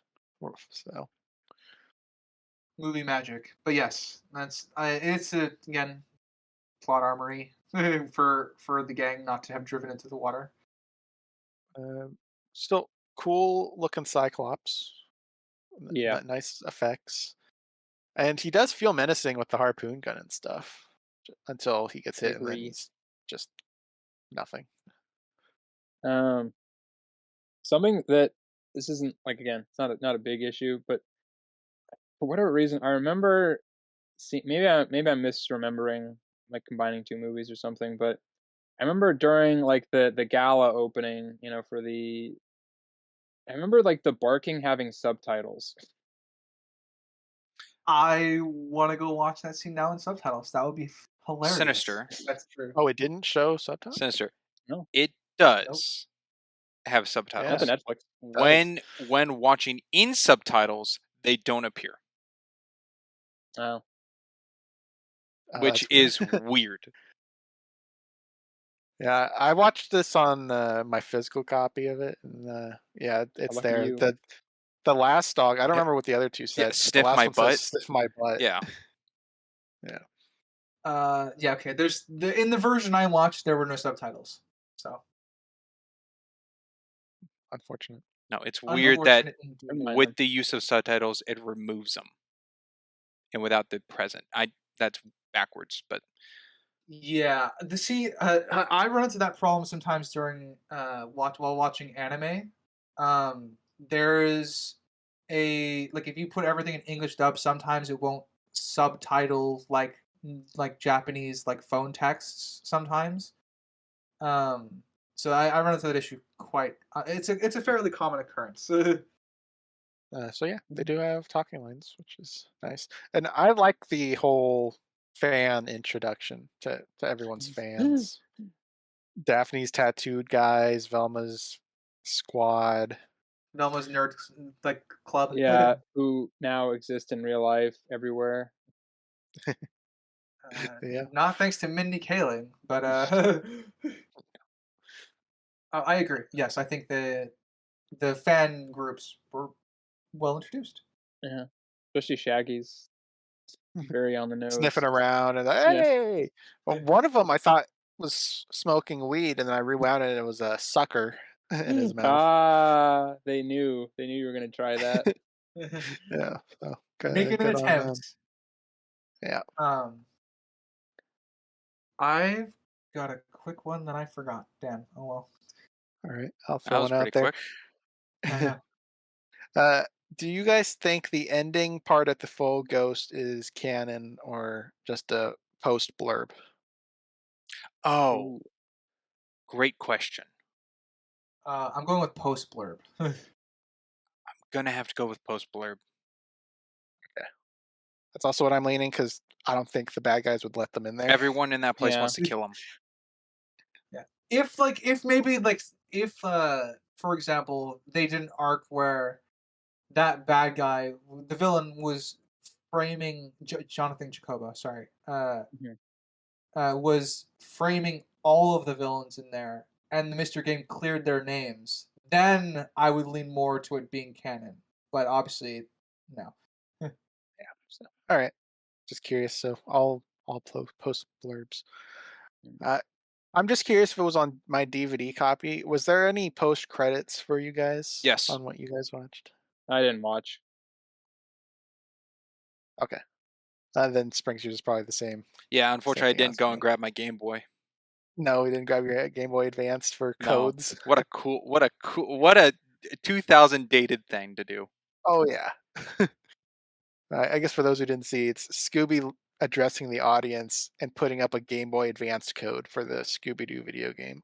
Mm. That's funny Yeah, and How meta. come Cyber Chase didn't have a code for the Cyber Chase game at the end of it? That's that's BS, true. Or Missed man. Spooky opportunity. Island.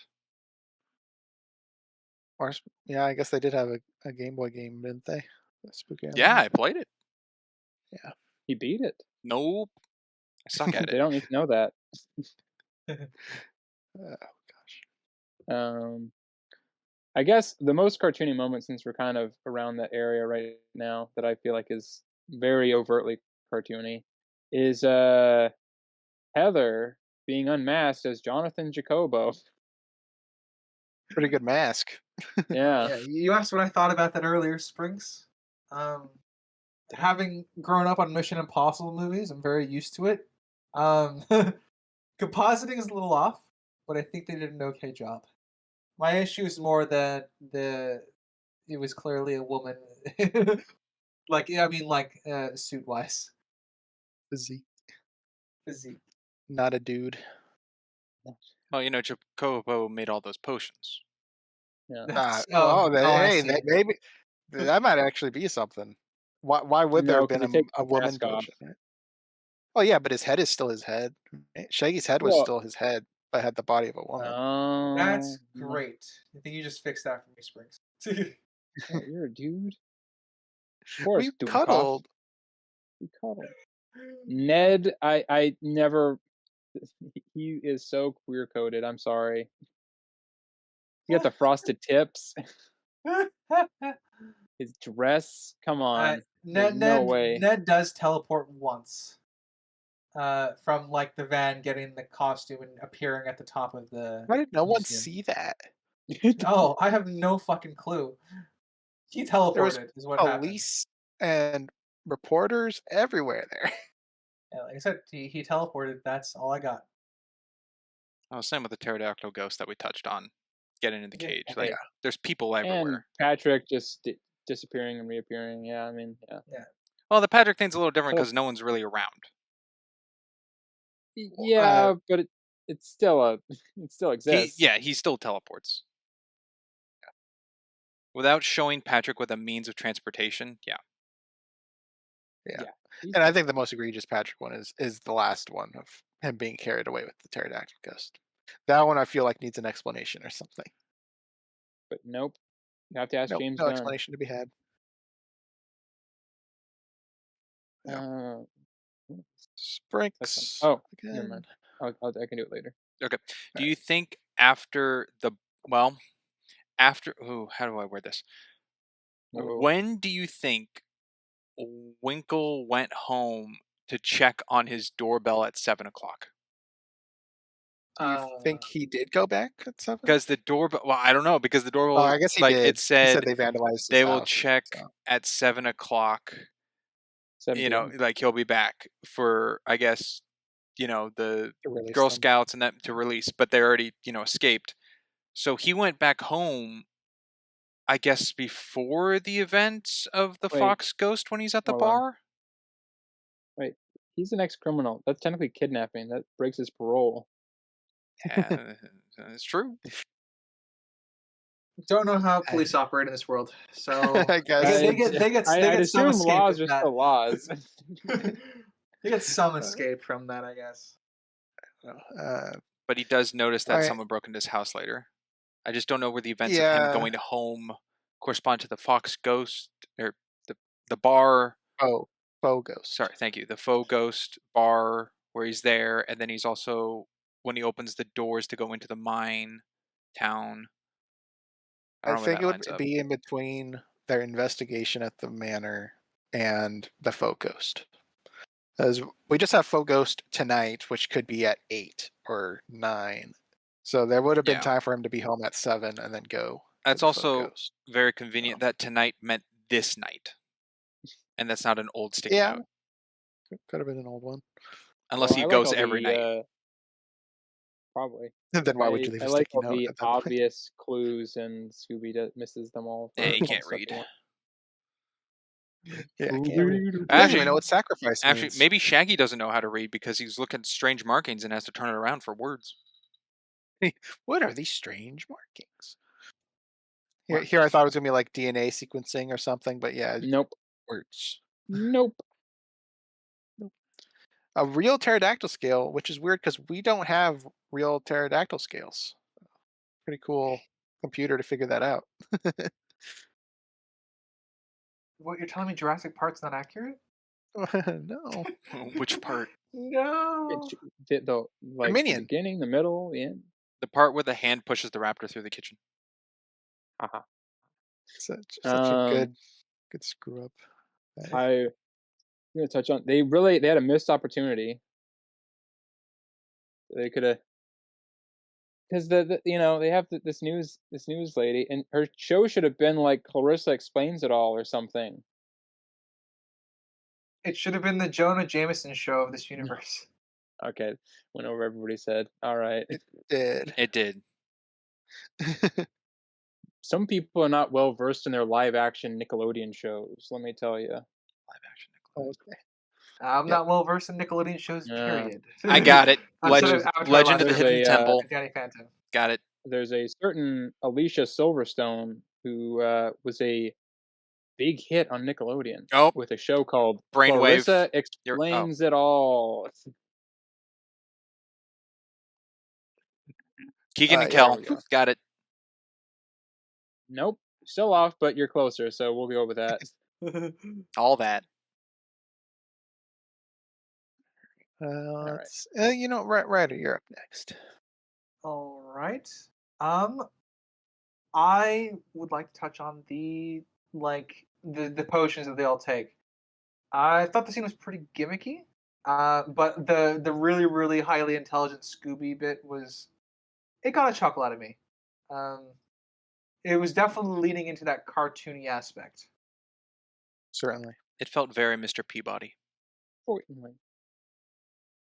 Yeah, I I like as it. much as yeah, me too. I think a better cartoony aspect moment I think happened a little earlier, which is Scooby and Shaggy sneaking into the warehouse from window to window, and like they were in different like infamous cartoon poses as they walked through Hmm. each window, and That then was obviously in good. the last one they ended up with the skeletons. I Yeah. really enjoyed that.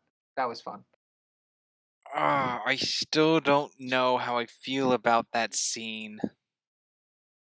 I don't know Works if for the the audience. darkness in between the windows should have been longer.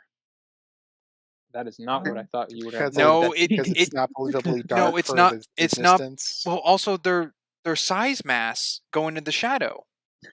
oh, you mean like just like a hair Uh, longer to elongate the pacing of the scene, but also like give them. It comes across like the scene in Willy Wonka and the Chocolate Factory when they clean the machine after going through like all the soap stuff, and it's like squeezing Ah. it, like the proportions off in the space. It kind of resembles that. Like that shadow of darkness isn't big enough for their mass to disappear into without like squeezing them. And you're right, and I think they sacrificed that just to expedite the scene Yeah. because it already is kind of on the longer side, for doing a the what was gag. it, 3 or 4 windows. Yeah. Uh, 4 windows. Yeah. So I mean, so yes, I agree. I think they shrunk them, but I do see it for the practicality purposes of it. What was I going to? Oh yes, the potion stuff. Check out my pecs, little man. Where we found out that Shaggy went to Oh, I'm buff. college. Didn't know. I didn't know Shaggy went to college. I found out he went to college, and I think he was a bodybuilder in college. If that's true, I don't know if that's what he meant by that. No, I isn't I that what he think he went said? to college. Haha. I Yeah, think he meant but the I think it whole was like he potion was drugged. experiment thing. Yeah, the Yeah. whole. Drunk. Yes, the experimenting with elixir. Mhm. We'll just Yeah, assume that's what he meant. I think that's what playing his with context. chemicals. Yeah. That's how I read it. Uh, but I wasn't the biggest fan of Shaggy telling Scooby, "Don't drink glowing foods or liquids or whatever he said," and then he licks his hand of the glowing liquid. It looked medicinal. Hey, do Yeah, as I look at this. say, not as I do. Definitely hitting on the like they're being dumb to push the plot along bit. We kind of covered that a lot over the course of our Oh Scooby Doo god, season yeah. so far, but that was definitely a moment of pushing the gag forward. I do feel like they dumbed them down, not extremely, but a little bit more than the first one. I'm inclined to agree. Yeah, I feel that with Scooby. Yeah, Scooby, because I feel like Scooby had very little understanding of kind of anything in this one in Turn the comparison to the wheel. first. Didn't know how to freaking turn the wheel. Exactly. Yeah. So there's an I mean, they element of them weren't being dumbed like down. super competent in the first one, but this felt like a step down even further from that, which I was a little again. I was like, kind of felt like it wasn't really matching up with the original, the first one. But what can you do? We can critique it and review it. You can critique it, and we can have James Gunn come on here, and we'll just bash the hell out of him. Yeah, let's do it. Let's bring him on. Not necessarily to bash him, but uh, I don't. I don't. I can't do an impression. I don't know what he sounds like. he kind of just sounds like a guy. It, Doesn't really hey, have a I'm James Gunn. distinct voice. There you go. Oh, I was making him sound like Hollywood. Like, hello, I'm James Gunn. So, Ryder, you talked about the ending kind of being like a weaker point with the tar monster, right? And Yeah, I'm kind of inclined to agree. They definitely go more on the cartoon route. So I Mhm. feel like it fits in the movie, but I feel like it went a bit long. yeah. I think it drags on a little too long. At least the Scooby Doo part where he's Yeah. skating on the fucking fire extinguisher. I wrote down on my notes, and I'm like, I guess it's a chemical one because it's freezing tar. um, That's acting. yeah. Fast acting, and also again plot armor for the gang. Because if it's liquid tar, I'm pretty sure the gang is kind of screwed. Well, it took its time. It took its time. Yeah, I think that whole CGI sequence of Scooby skating around. As much as I like the song, I feel like that sequence was dragged out for the song, not necessarily Oh yeah. to for not necessarily for the pacing of the story itself, because they definitely overdid it. I think. So speaking of songs, kudos to Bowling for Soup. They got in there. I think What they do were you like mean? this. I think there was a song right before that. The remake of the theme. Hmm. I don't remember. Can't remember off the top of my head. What do you think, Sprinks, of the I guess tar monster climax? I'm in agreement with Ryder. I think it's just played off a little long, and it also they expand the tar monster to be bigger and do more when Scooby's like now has a fire extinguisher kind of thing. Where before he seemed a lot smaller, getting off the game one by one. So they expand him, but it's just played for the coolness of Scooby Doo kind of thing. I wish I could see like map this out because it's definitely bigger than the room they're in. Oh yeah. No, I also it's a wish TARDIS. Yeah. I they make the other three members of the gang disappear. I mean, Well, they're because they're dead. trapped. Well, What do you mean by disappear? Like when Scooby's going through like the turn, and then he's like like at the top of the hand, and you see the tar monster, looking up at Scooby. You don't see the gain, or when Scooby's down and like freezes the tar monster's face before sending the fire extinguisher rocket into him.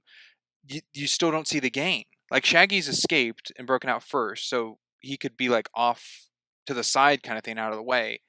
But Fred or Daphne or Velma, they're not present. From And what I recall, they were kind of on the outskirts of the room, though. They didn't really make it to the middle, which is where a lot of this stuff was happening. I thought Velma was in the middle on the ground. She was kind of like running towards the corner of Shaggy, but not. She wasn't in the middle, but she Velma wasn't gets on the helped a wall little bit either. because she's covered. Like the whole thing is like she's covered by the tar. I think it's one of those instances where we just don't get a good sense of scale in some of the shots because it's like they're imposing like a CGI fight in what I thought was what I would think was a practical environment. Yeah, I think that yeah, it's a lot of scale issues, and then continuity, which is also kind of an issue with this when you have CGI. And then you got the tar monsters like, oh, Scooby's freezing my limbs. Let me just present my face to him to freeze me. Well, that Back But plays he to into his running. reconstitutes intelligence. himself anyways. Yeah, So. yeah, no. Honestly, it was the rocket bit that was. That was the yeah. That was insane. Did they ever give a name to the masked villain? No, No, he was just the mask guy. evil masked man. Yeah, evil mask guy. Yeah. I wish they gave him a name. He's cool. I wonder. I feel like it's a mix of practical and CGI. His mask, because I think it moves.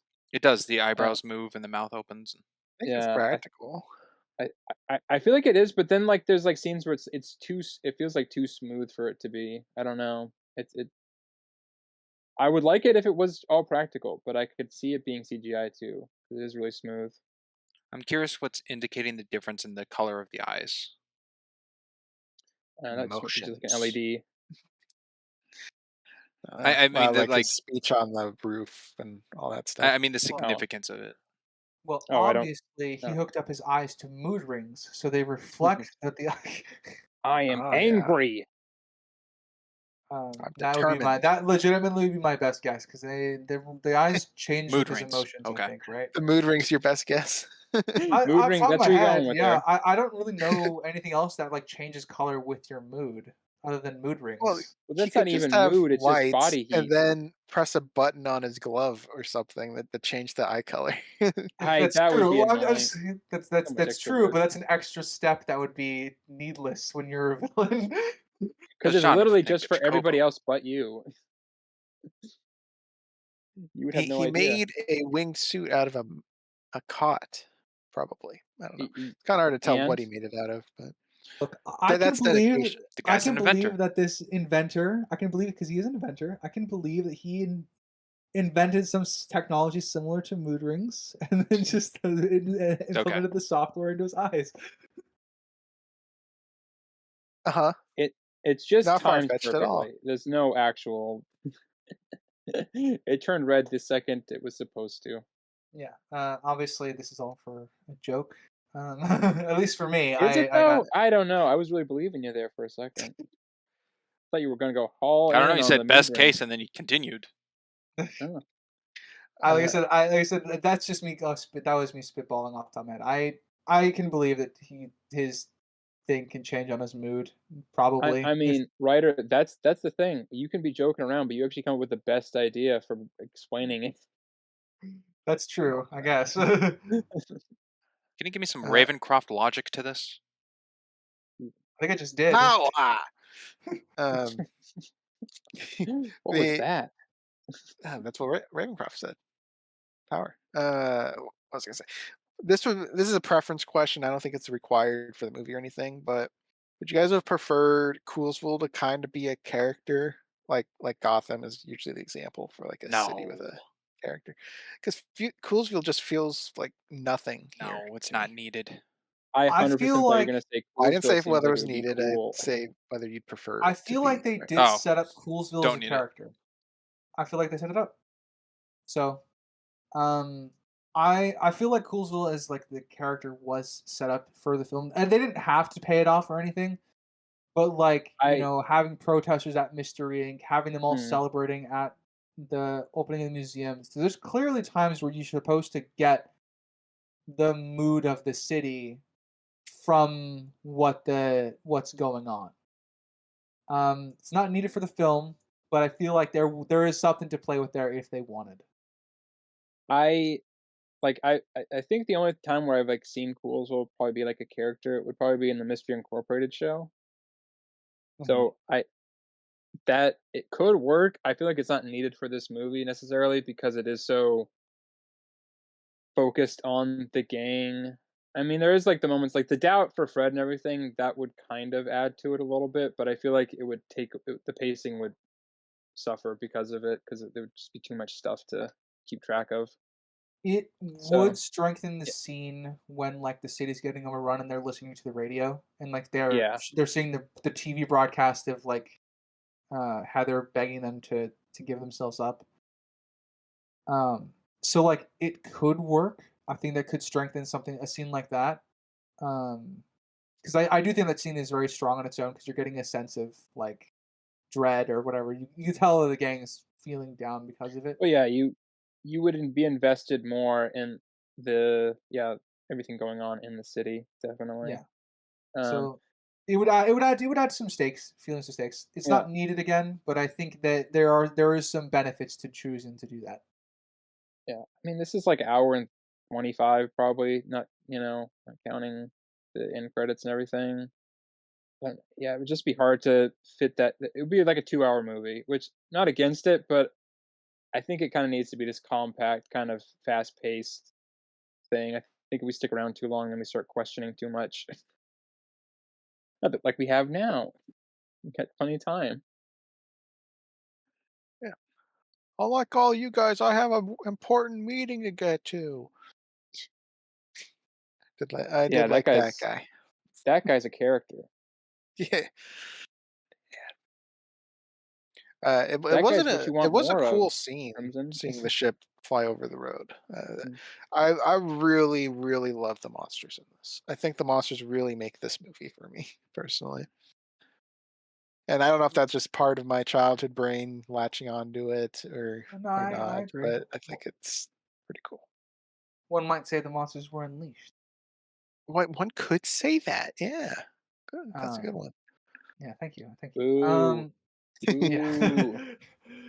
um, yeah, I agree. I think most of the monsters look pretty decent.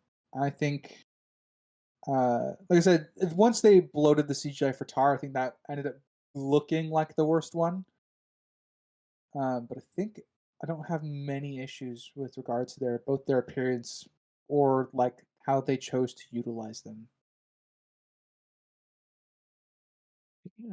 Sprinks, you're up.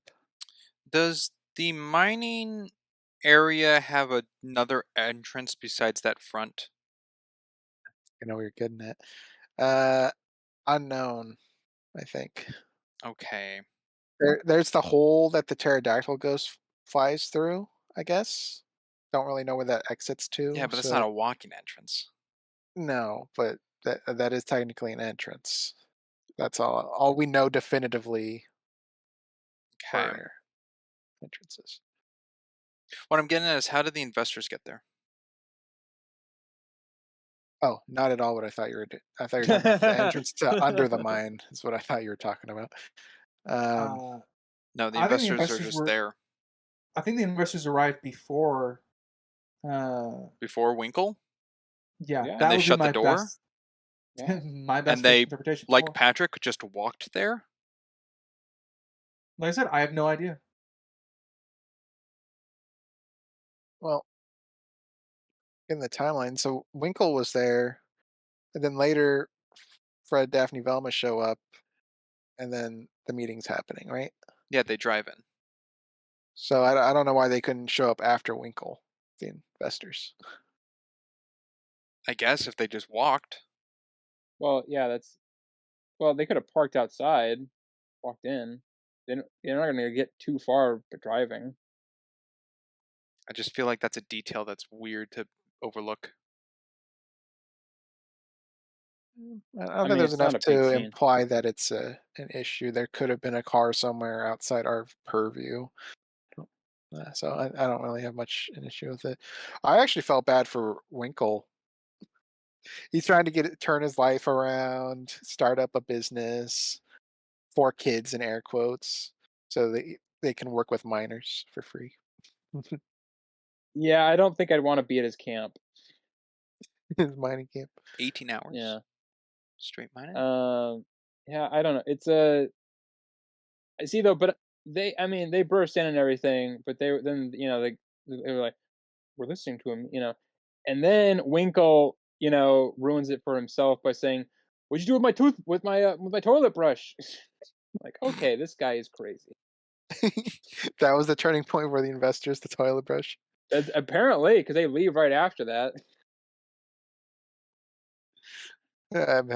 Possibly. Exchanging glances, Scooby-Doo.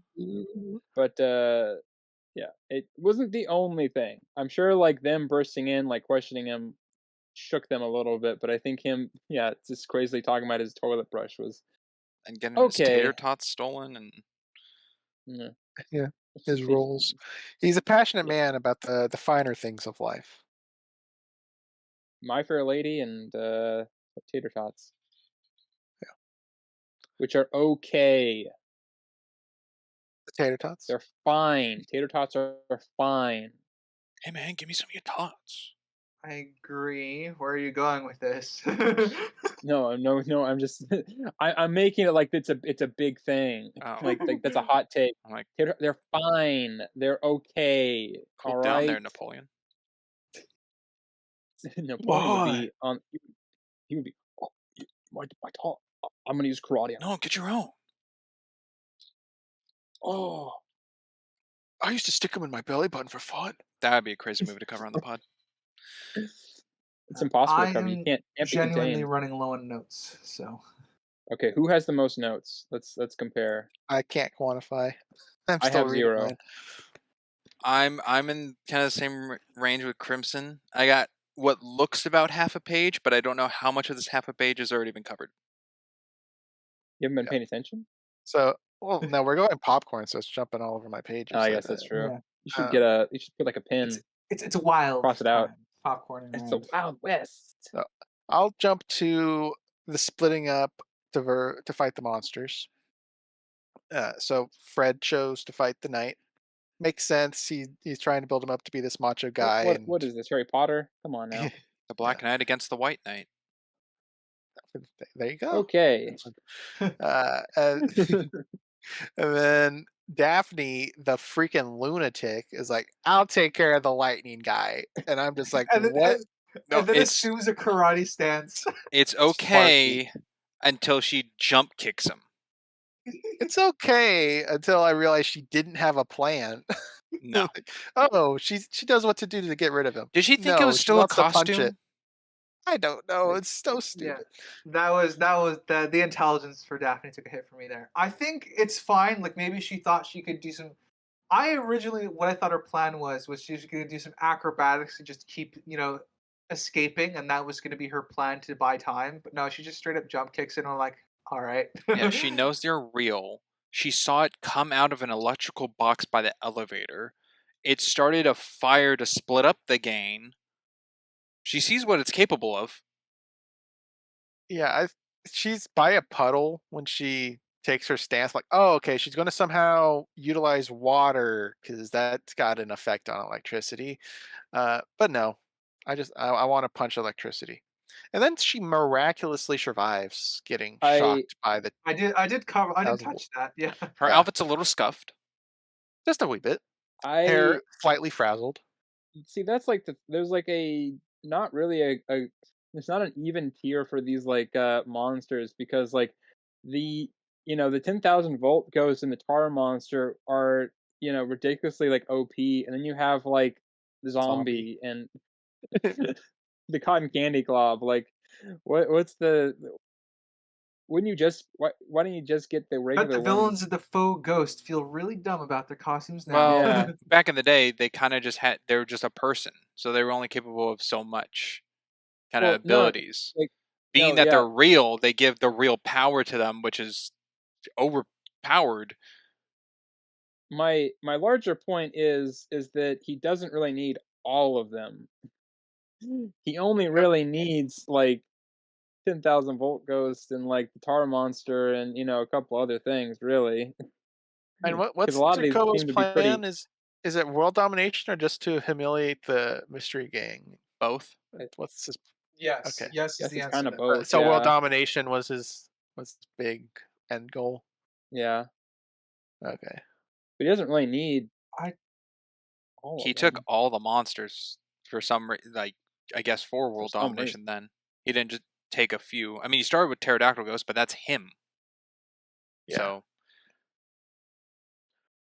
My larger point was just that there is a big gap in the usefulness of all these Yes, they are yeah, guys. not all monsters are treated equally. Yeah. zombie was for a puke joke and a And underwear underwear. joke. Yes, um, great character. I did find another point because I thought I was out.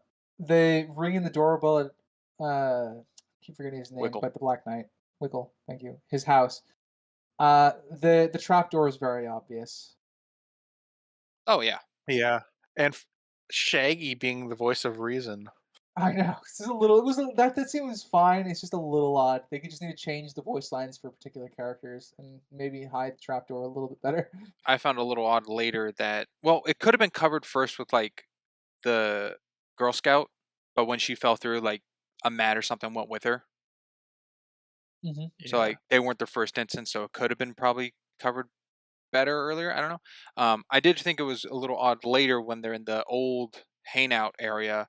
Fred actually gives an explanation to help Velma on what they need to do. on the reversing the Yeah, charge like he of gives the the right answer. console. And it's to play more to the team dynamic because once they figure that out together, I guess they all work on it together.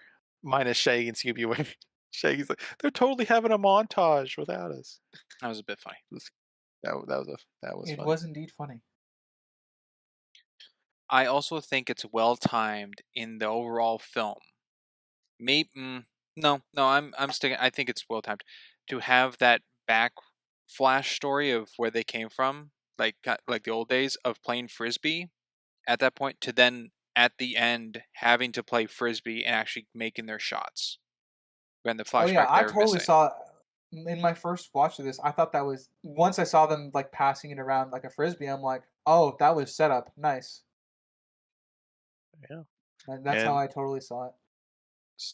so Scooby floating slow mo to catch it. How do we add that Might to this world? be the most egregious cartoony. Because With it does pterodactyl actually coming in. it actually affects things, Oh yeah, right? that So I do think blatantly that cartoony. is egregious. Because it doesn't just affect Scooby being a cartoon, it affects the item. Yeah, Well, it's and the pterodactyl ghost. If Scooby went normal speed, the ghost wouldn't have had the mishap. yeah. So definitely the plot armor. Plot armor via cartoon logic. Yes. Oh The yes, double hitter. we brought up earlier. I believe Crimson, you said the Captain Cutler being hit by the car in reverse. It was too over cartoony of the deflated balloon fall for him, and then the Mhm. car broke or breaks before going off. Um, Error I found is that the barbed chains disappear from the back of the car. Yeah, that's true. I guess that's true. I didn't notice that. But the holes are still present. Yeah. Kind of. They're present on the outside. They're not really present on the inside. Yes, which wouldn't work if they were barbed. It would be a bigger damage unless they pulled it through into the car. It's I don't just a know. Yeah, continuity. There's no in universe explanation for that one. Uh, Sinister. I did notice the black paint that you referenced in the previous movie on the Mystery Machine? Yes, there again. Because I never went back and checked your claim, but it was certainly here. So I did see it. So it wasn't a one. It wasn't, just for that. It was present. It was purposeful. Okay, yeah, yes, it was. Uh, Zombie can drive. I'm sure it's Yeah, possible. But it was Drives a truck. interesting, and it was interesting how he knew they were going to be there. that could have been planned. Yeah. But then he would have had to understand that there was a plan. That's true, but I think that also goes into what I said, the intelligence of tar monster kind of thing. Like they're just being um, hosted or controlled by evil mask dude. So evil mask dude knew they were going to be there and put zombie in position. It wasn't zombie's own thought to get in the truck and be there. What we really need is uh, the masked villain on a radio coordinating the monsters. Yeah. I wonder why he does control them, actually, because we don't really get an explanation why they obey him. Because it's not like he created them. Shaggy and Scooby created them on the console. Uh, A majority of them. so at least the main players. So they don't really explain why he does have control over the monsters, and they're not just free agents. I don't know. Maybe they're too dumb. Maybe, don't know. I don't know how the trio found Shaggy and Scooby underground because you got the sound of the exploding potion, And they but heard it. it requires them to have found the secret door and find it. And I Well, don't know how they would have done that. was it ever covered up? I mean, we don't see them find it, so we don't know if it closed or not. I Yeah. would think as a secret entrance, it would close upon entry, because then it wouldn't be much of a secret after the person enters it. Yeah, that's just something they don't show the fake pickaxe going back position or anything. It's just stuck in that one. And the explosion sound was underground, so I don't know how they would have tracked that to that particular location, anyways. Magic. Magic, The Gathering. It's a bit far fetched. yeah, That's a bit far fetched. Okay. A little yeah, it from the is. location where they were to then in the next scene be already down there. I think we crossed far fetched a long time ago. No, There are some here and there. I think because we touched on editing earlier, and I think for me the worst editing in this was at the end with Fred and Daphne talking with each other. You see Daphne start to lean in for a kiss, and it cuts away. So I totally imagine that there was a kiss there, but they just cut it. And that was timestamp hour 25:26. I can't do Uh, anything with that, but thank you. yeah, that's fine. But it's a very slight a, a lean. It once you look at it, you're like, oh yeah, they absolutely cut a kiss there. So I don't really know why they would cut a kiss there, but they did. Save it Maybe for it the was end. it was yeah, it's too sloppy. Sloppy Uh, kiss. No, Yeah, no, there's no, no. a lot of Also, wetness. This is for kids. It's too much. 10,000 Volt and Black Knight are still like right next to them. No, not that's not the scene I was Oh, referring to. sorry, you said on the At ground. I the thought you were end, talking about I it's think just I said ground. At the end, when they're talking, post reveal of Jacobo. that. Oh, okay. got it. Yeah, I thought you were talking about when they were on the ground together. Post Jacobo reveal, that conversation they have. There's a cut kiss there. Okay, they Um, still kiss though. yeah, Oh yeah, it's just 100%. the He gets in editing there.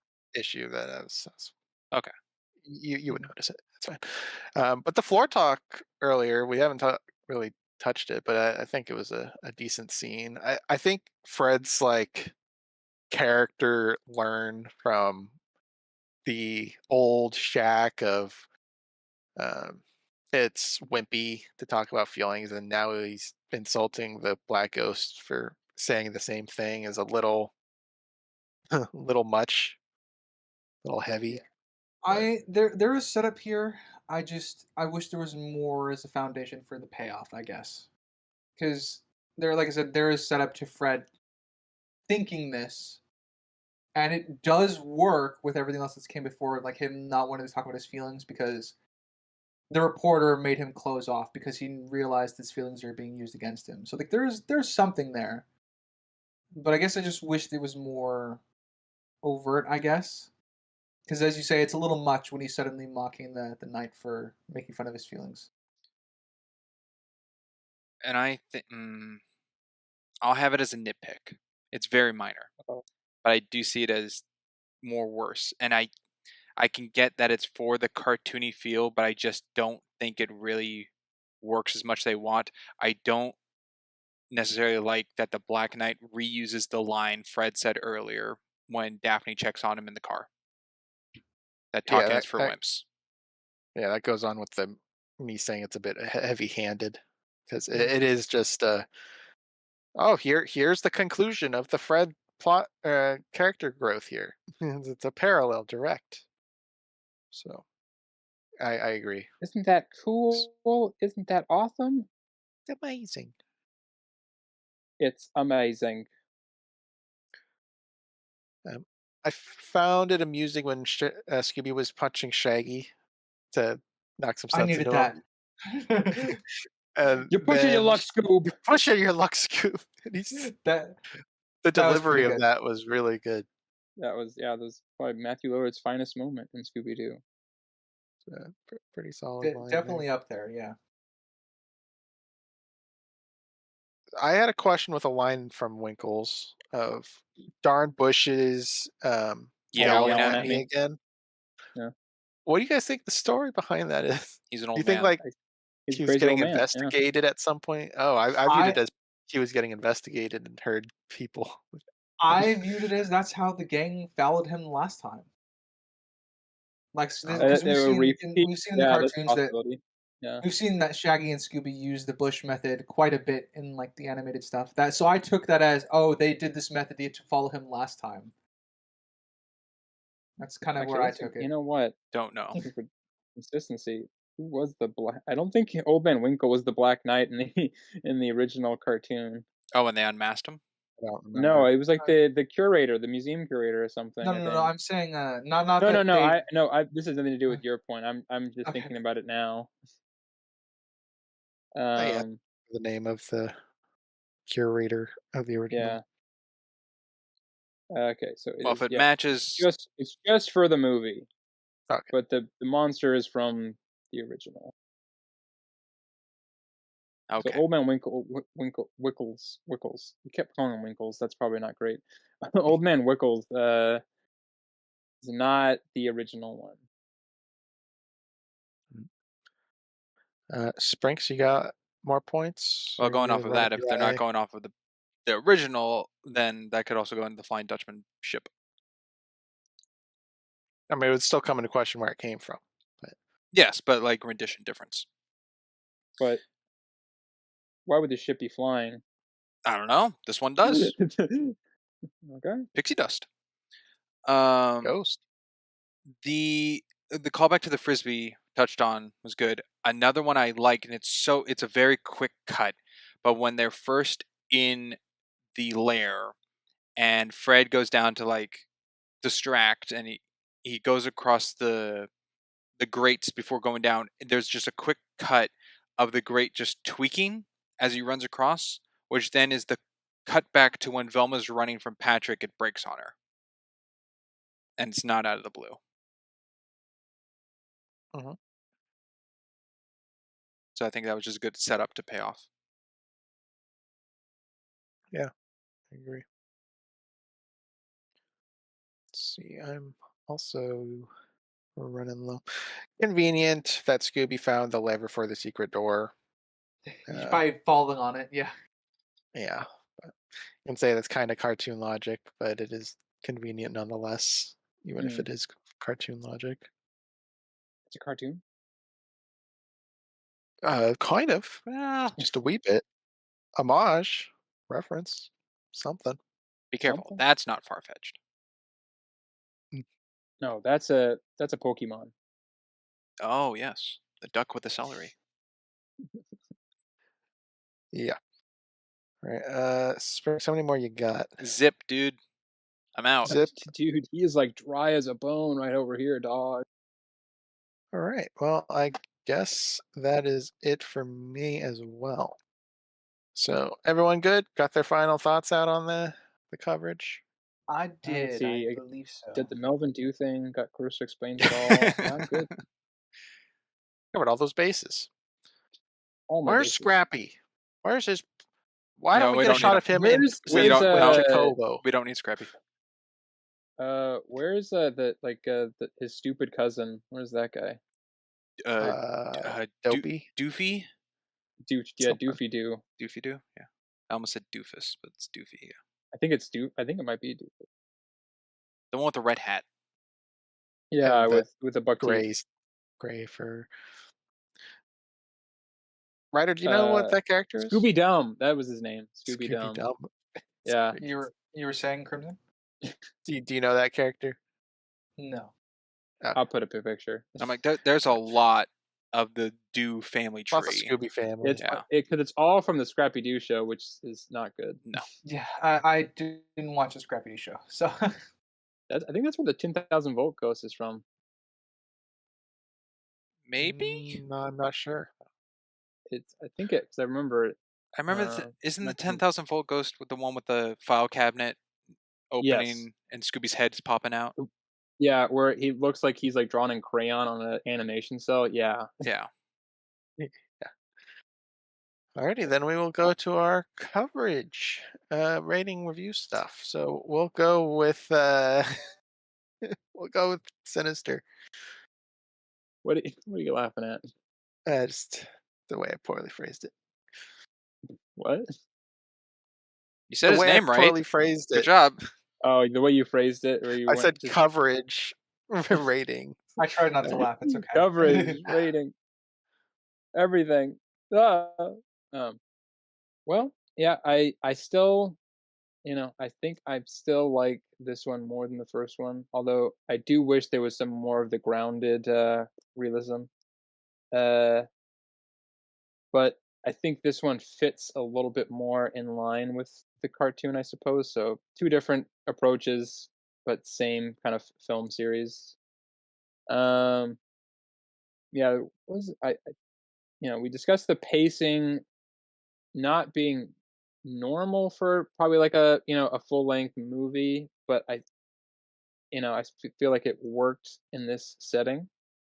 Um, It's only a couple, I mean, there was some nitpicks for as far as world building kind of being a little off because they really didn't explain anything, which means there really wasn't much to break, but there really wasn't much to go off of, so everything is kind of a little confusing. Um, Overall, I think this was just a better version to the first one. There's definitely a lot more references to the original cartoon and the costumes and the monsters. Unfortunately, I guess most ended up that were made for this ended up being not not those. It was kind of ones made for the movie, but what are you gonna do?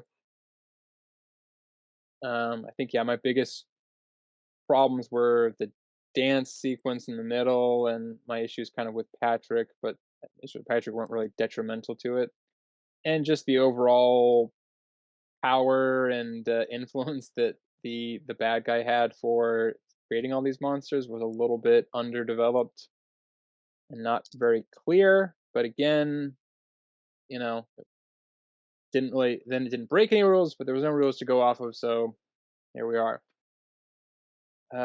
Overall, it's just kind of a better version of the first one. It's kind of sucks that there wasn't ever a third one. maybe, who knows? Now they're remaking everything, so maybe there will be Ready now for it. in the next few years. Um, I definitely touched on some other stuff, that and we all kind of for negatives here and there. But costuming was better. I think a lot of the performances were better. Um, the animation I think was better as well, and they took more chances I think with it this time around. There wasn't as much interaction with physical stuff, but we kind of also talked about that there was less opportunity for it with a few exceptions. And the budget being slashed kind of makes it a little bit more, I think, incredible that it is as good as it is. Um, so all that going into big roiling pot of stew. I feel confident saying I could probably go. I think I can go 7 with this. I was kind of hinging between an 8, but kind of a lot of the inconsistencies in some of the world building and things not really making a whole lot of sense or being eloquently answered kind of leaves me. I think a 7 is fair for right now. Yeah, yeah. Alrighty. Well, that brings up the question I'll pose everyone real quick. If we were to get a third one with the same cast, so this would be an older gang, would you guys want that? I feel like I would want an older gang Scooby-Doo. I think that'd be interesting. Yes. Fred would have to be bald. All the actors were just reprising their roles, and we're Yeah, that. like one for one, it's the same. Depends on the writer, I guess. That would be Um, my stipulation, as always. that Like that that is a totally writer. fine with I'm totally fine with them being the same actors and actresses. Do you think they would have to have a new Scooby, or they would just have to explain why he's still alive? I don't think they would have to Or explain no anything at Scooby? all. Would Scooby have passed away? No, What do you think it would be? have Scooby old and he'll die in this movie. We'll call it the last Scooby.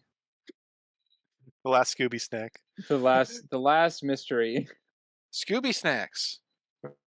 There was no Scooby snacks in here, were there?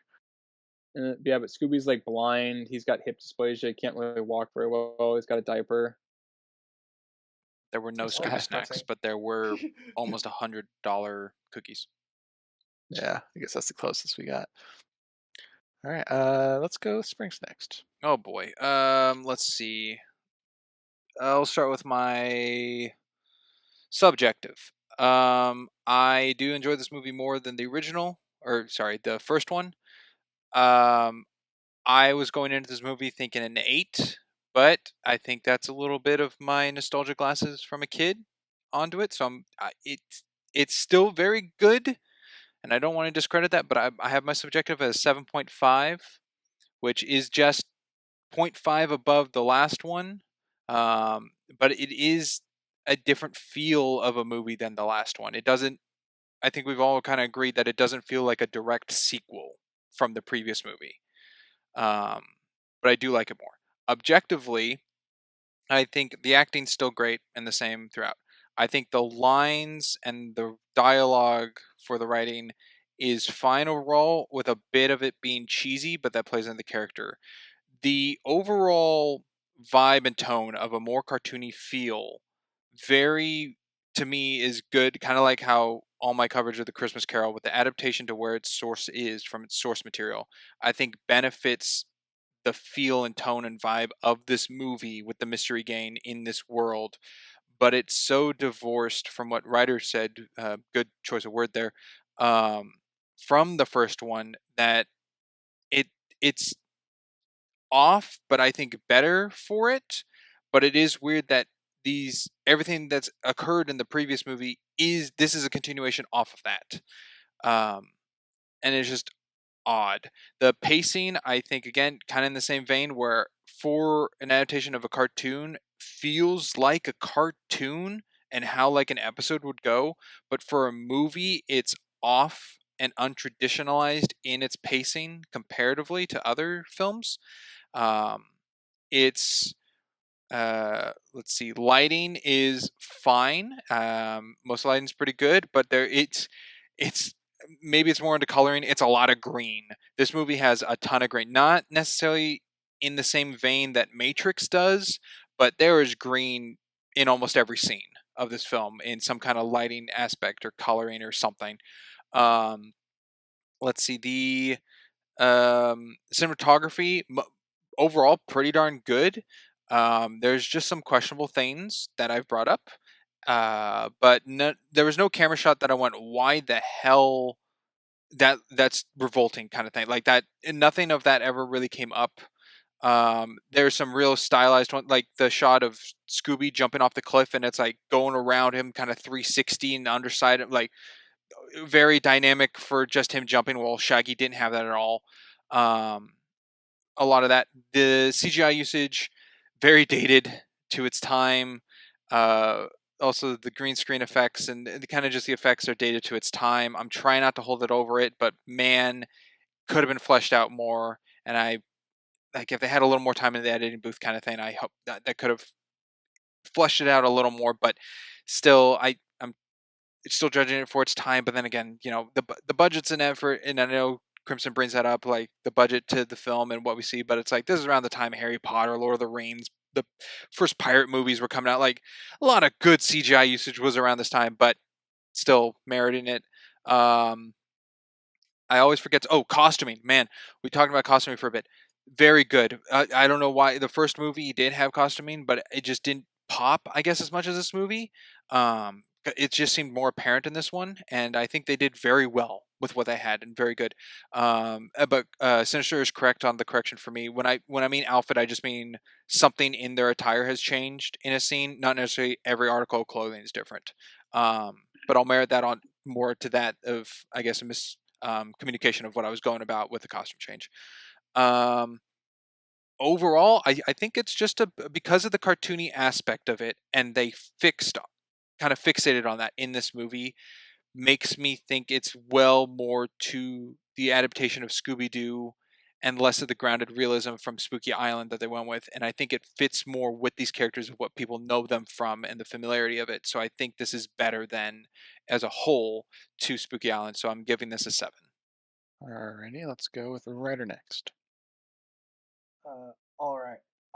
Watching this film kind of made me honestly also reassess and judge a little bit now that it's technically in continuity with the first one. So I do plan on changing my rating for the first one come recap, but I'll save that for recap. Um, I will start with subjective.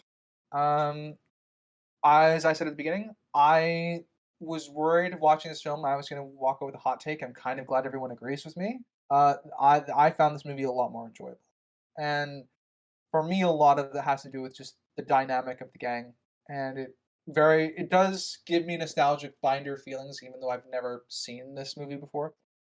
Um, and I had a lot of fun with it, and unlike the first one, I actually probably would go out of my way to watch this one. I don't know when I would find the time to do so, but it is something I wouldn't mind watching again, and it's something I would actually choose to watch. Um, so I had a ton of fun with it. I think all the actors do a fantastic job. There's the humor got me in this fair amount of the time. I'm at been balancing between a 7.5 and an 8 for subjectivity, and I think I am at a 7.5. Um, so yeah, very good. Very much enjoyed myself. Um, Objectively speaking, Sinister already touched on it. I think there's a lot of world building problems. The magic's not really clear. We don't have any stakes to clearly define the rules. Monsters disappear and reappear. In the case of the captain gets like rammed by a mystery machine, he doesn't really show up again. I mean, his helmet does, but we don't really. The tar monster is very powerful when he needs to be, and then he's not. It's dropped dramatically, and I do attribute that mostly to world building problems because the powers aren't clearly defined to help with the stakes. Um, I think the plot this time is a bit stronger. It feels tighter because there was no scene of Velma just appearing in a castle, I guess, ahead of the gang, and just says, "Hey, I was here before you guys because I found a clue or whatever." So I think following the gang around as they've gathered clues and uh, making it a more character-driven plot by each other's motivations, I think that definitely helped streamline the plot, so it felt much smoother going from A to B. It's still choppy, I still think it functioned better with what we had than in the first film. Um, that being said, there's plenty of instances of plot armor. Plenty of instances where they take the cartoon logic perhaps a little bit too far, which affects everything else in the world. Um, and that would lead me to the gang, because obviously there are some instances where characters teleport to get to places and to show off the red herrings and to kind of show off the mystery aspect of this a little more. Obviously, I think Patrick might be the obvious one because he does appear and reappear in places, and there's obviously instances of like Ned teleporting in the costume and stuff like that. It's pushing the plot forward. There just needs to be a little more of an explanation of getting from point A to B with those smaller instances. Um, as for the gang of characters, I think Scooby and Shaggy's arc, well, as I said, it's questionable whether they would need to have this arc this far into their friendship. I do appreciate how well it was crafted and how well it was paid off all the same. So while there's some question to be had of whether it should be here, I do think it earned its place because I do think there's a quality to that sort of charm in writing. Um, I do think again they suffer from being dumbed down a little bit, but that's been a common pattern from previous films. Um, Daphne's only dumb hit, I think, was fisticuffsing an electricity monster. That was very weird. Um, I do think, as well, I think Crimson and I had a lot of back and forth over whether it was in character for Daphne to feel this way when Heather was pointing out her place in it and whether it was worthwhile. I'm still on the side that I felt that was a bit shoehorned in. Again, I understand the need and want to put it in here because they're trying to give something for all the characters. I think they could have smoothed that in a little bit better because she had already proved her usefulness, and I think she already proved that her role before then, as far as the gang is concerned. So I wasn't completely convinced by Crimson argument, but as I said, I'm happy to get more citations to change my mind on this. Um, I think Fred's arc similarly bit on the nose, but again, I appreciate that it's there. Same with Velma. I think Velma might be the most middling of the group, whereas as far as her arc is concerned, where Shaggy and Scooby take the top, I think Velma's in the middle, and then I'd probably put Daphne and then Fred subsequently beneath that. That being said, I think the quality of the writing for their arcs is very good. Despite the being shoehorned, I think when they want to tell the audience the messaging of the film and the lessons being learned, I think they nail that pretty much. Um, and so, as far as the gang is concerned, I loved their interactions. I think they came across like a family. They didn't. There was nothing. None of the drama came off as needless between them. Um, and aside from the one instance where I was just wondering, like, why were they not worried about Scooby and Shaggy because they were just separated for a large portion of the middle of the film. But overall, I'm also placing this objectively above Spooky Island. I'm at a 7 right now. Okie dokie. With Twins. that, I do. Oh, I just said twins. well, oh, twins. uh, Ryder, I forgot to ask during the coverage. What was your process with the mystery? Who were your guesses, if you had any? Um, Did you I solve it? I pretty much guessed the uh, Patrick pretty early on because he wasn't on screen the second the main bad guy appeared. I'm like, all right, that might be I started taking notes for him. They introduced John. I forgot his name. The pterodactyl guy, Jonathan um, Jacobo. Jonathan Jacob. Jonathan Kobo. I never thought it was the Black Knight guy. They introduced Jonathan Jacobo. I never really thought it was him because it was that there's a level of blatantly like lying to your audience that I'll accept during a mystery. This didn't quite cross it for me because we have the information, and they use the red herrings as twists and turns as bait. So like I thought it was going to be Heather at a certain point as well, and then obviously I ended up with I had no clue, to be honest, by the reached the end because it could have been any of them, and I think it would have been justified. Um, so the choice of it being Jonathan Jacobo is fine. I think my only issue with that is that there was no real hint that it was him beyond the flashback, whereas the other suspects had other hints attached behind them. How would you have So felt if it was Scrappy again? Oh my uh, gosh. that would have dropped the subjective points probably by 2. Okay. I wouldn't have liked that. Yikes. Same. It would have been Alright, funny, but it wouldn't have been good. yeah. I don't even know what would be funny. Crimson, Alrighty. Uh-huh. before you go into your subjective, could you remind everyone what you gave Spooky Island? You jumped the gun about what I was going to say. Oh, No, I could take into Well, consideration. I gave Spooky Island a objective 6, and the number Sprinks is interested in 8.5 subjective. One of these numbers is getting adjusted in the recap, much like Ryder hinted at for himself. But I will not disclose which number will be adjusted. So, for this particular film, I will start with my objective. I know it never happens, but I'll try my best. So to echo a lot, because I'm usually the magic guy. I usually bring up my issues with magic systems, and this it's science in this, but it's pretty magical. And the fact that they don't really establish any rules regarding it, like what was stated, does save it a little bit from some scrutiny. But because of the limitless bounds to the rules, it begs the question of why couldn't Jacoba do more with this?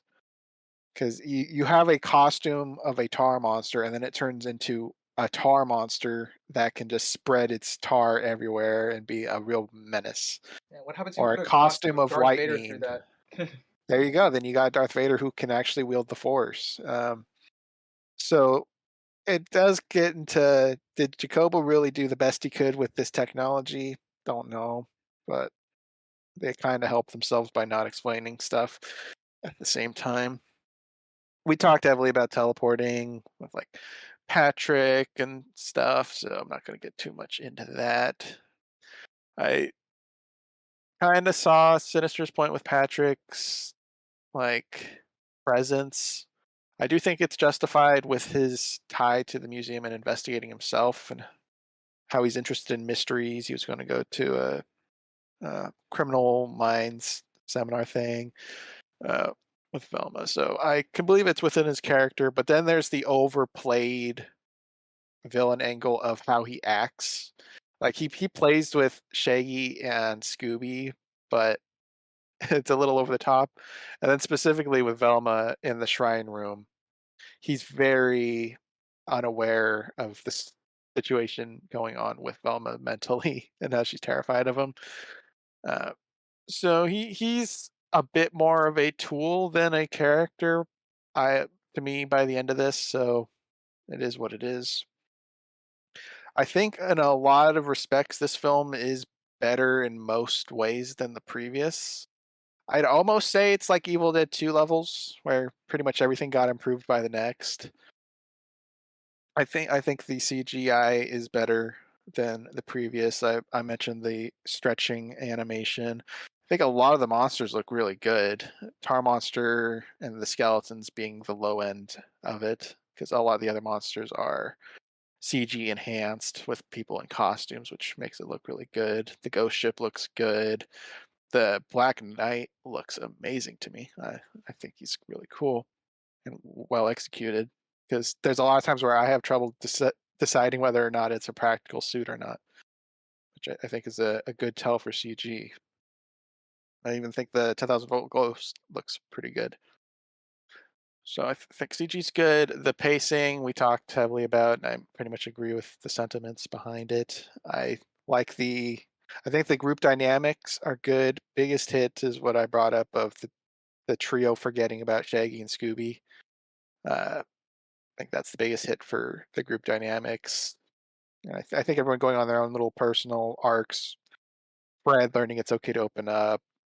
Daphne finding her place is what I was landing on for Daphne. Velma feeling more secure with herself, and her talk with Shaggy and Scooby was good for their arcs of not needing to be someone else, but to be good with themselves. So I think all that was very well executed. The balance between the cartoon levels, which we talked heavily about, I think they did good enough. There are some where it's too much, like Shaggy or Scooby's slow mo with the device, and just the tar monster fight in general. There's a lot. Let's see, and all the acting and costumes are good, just like the first one. So I am giving it a higher score than Spooky Island, and I'm giving it a 7. Subjectively, I guess I'm also part of the 7 club. I think that's. Do people say It looks 7? like it. Okay.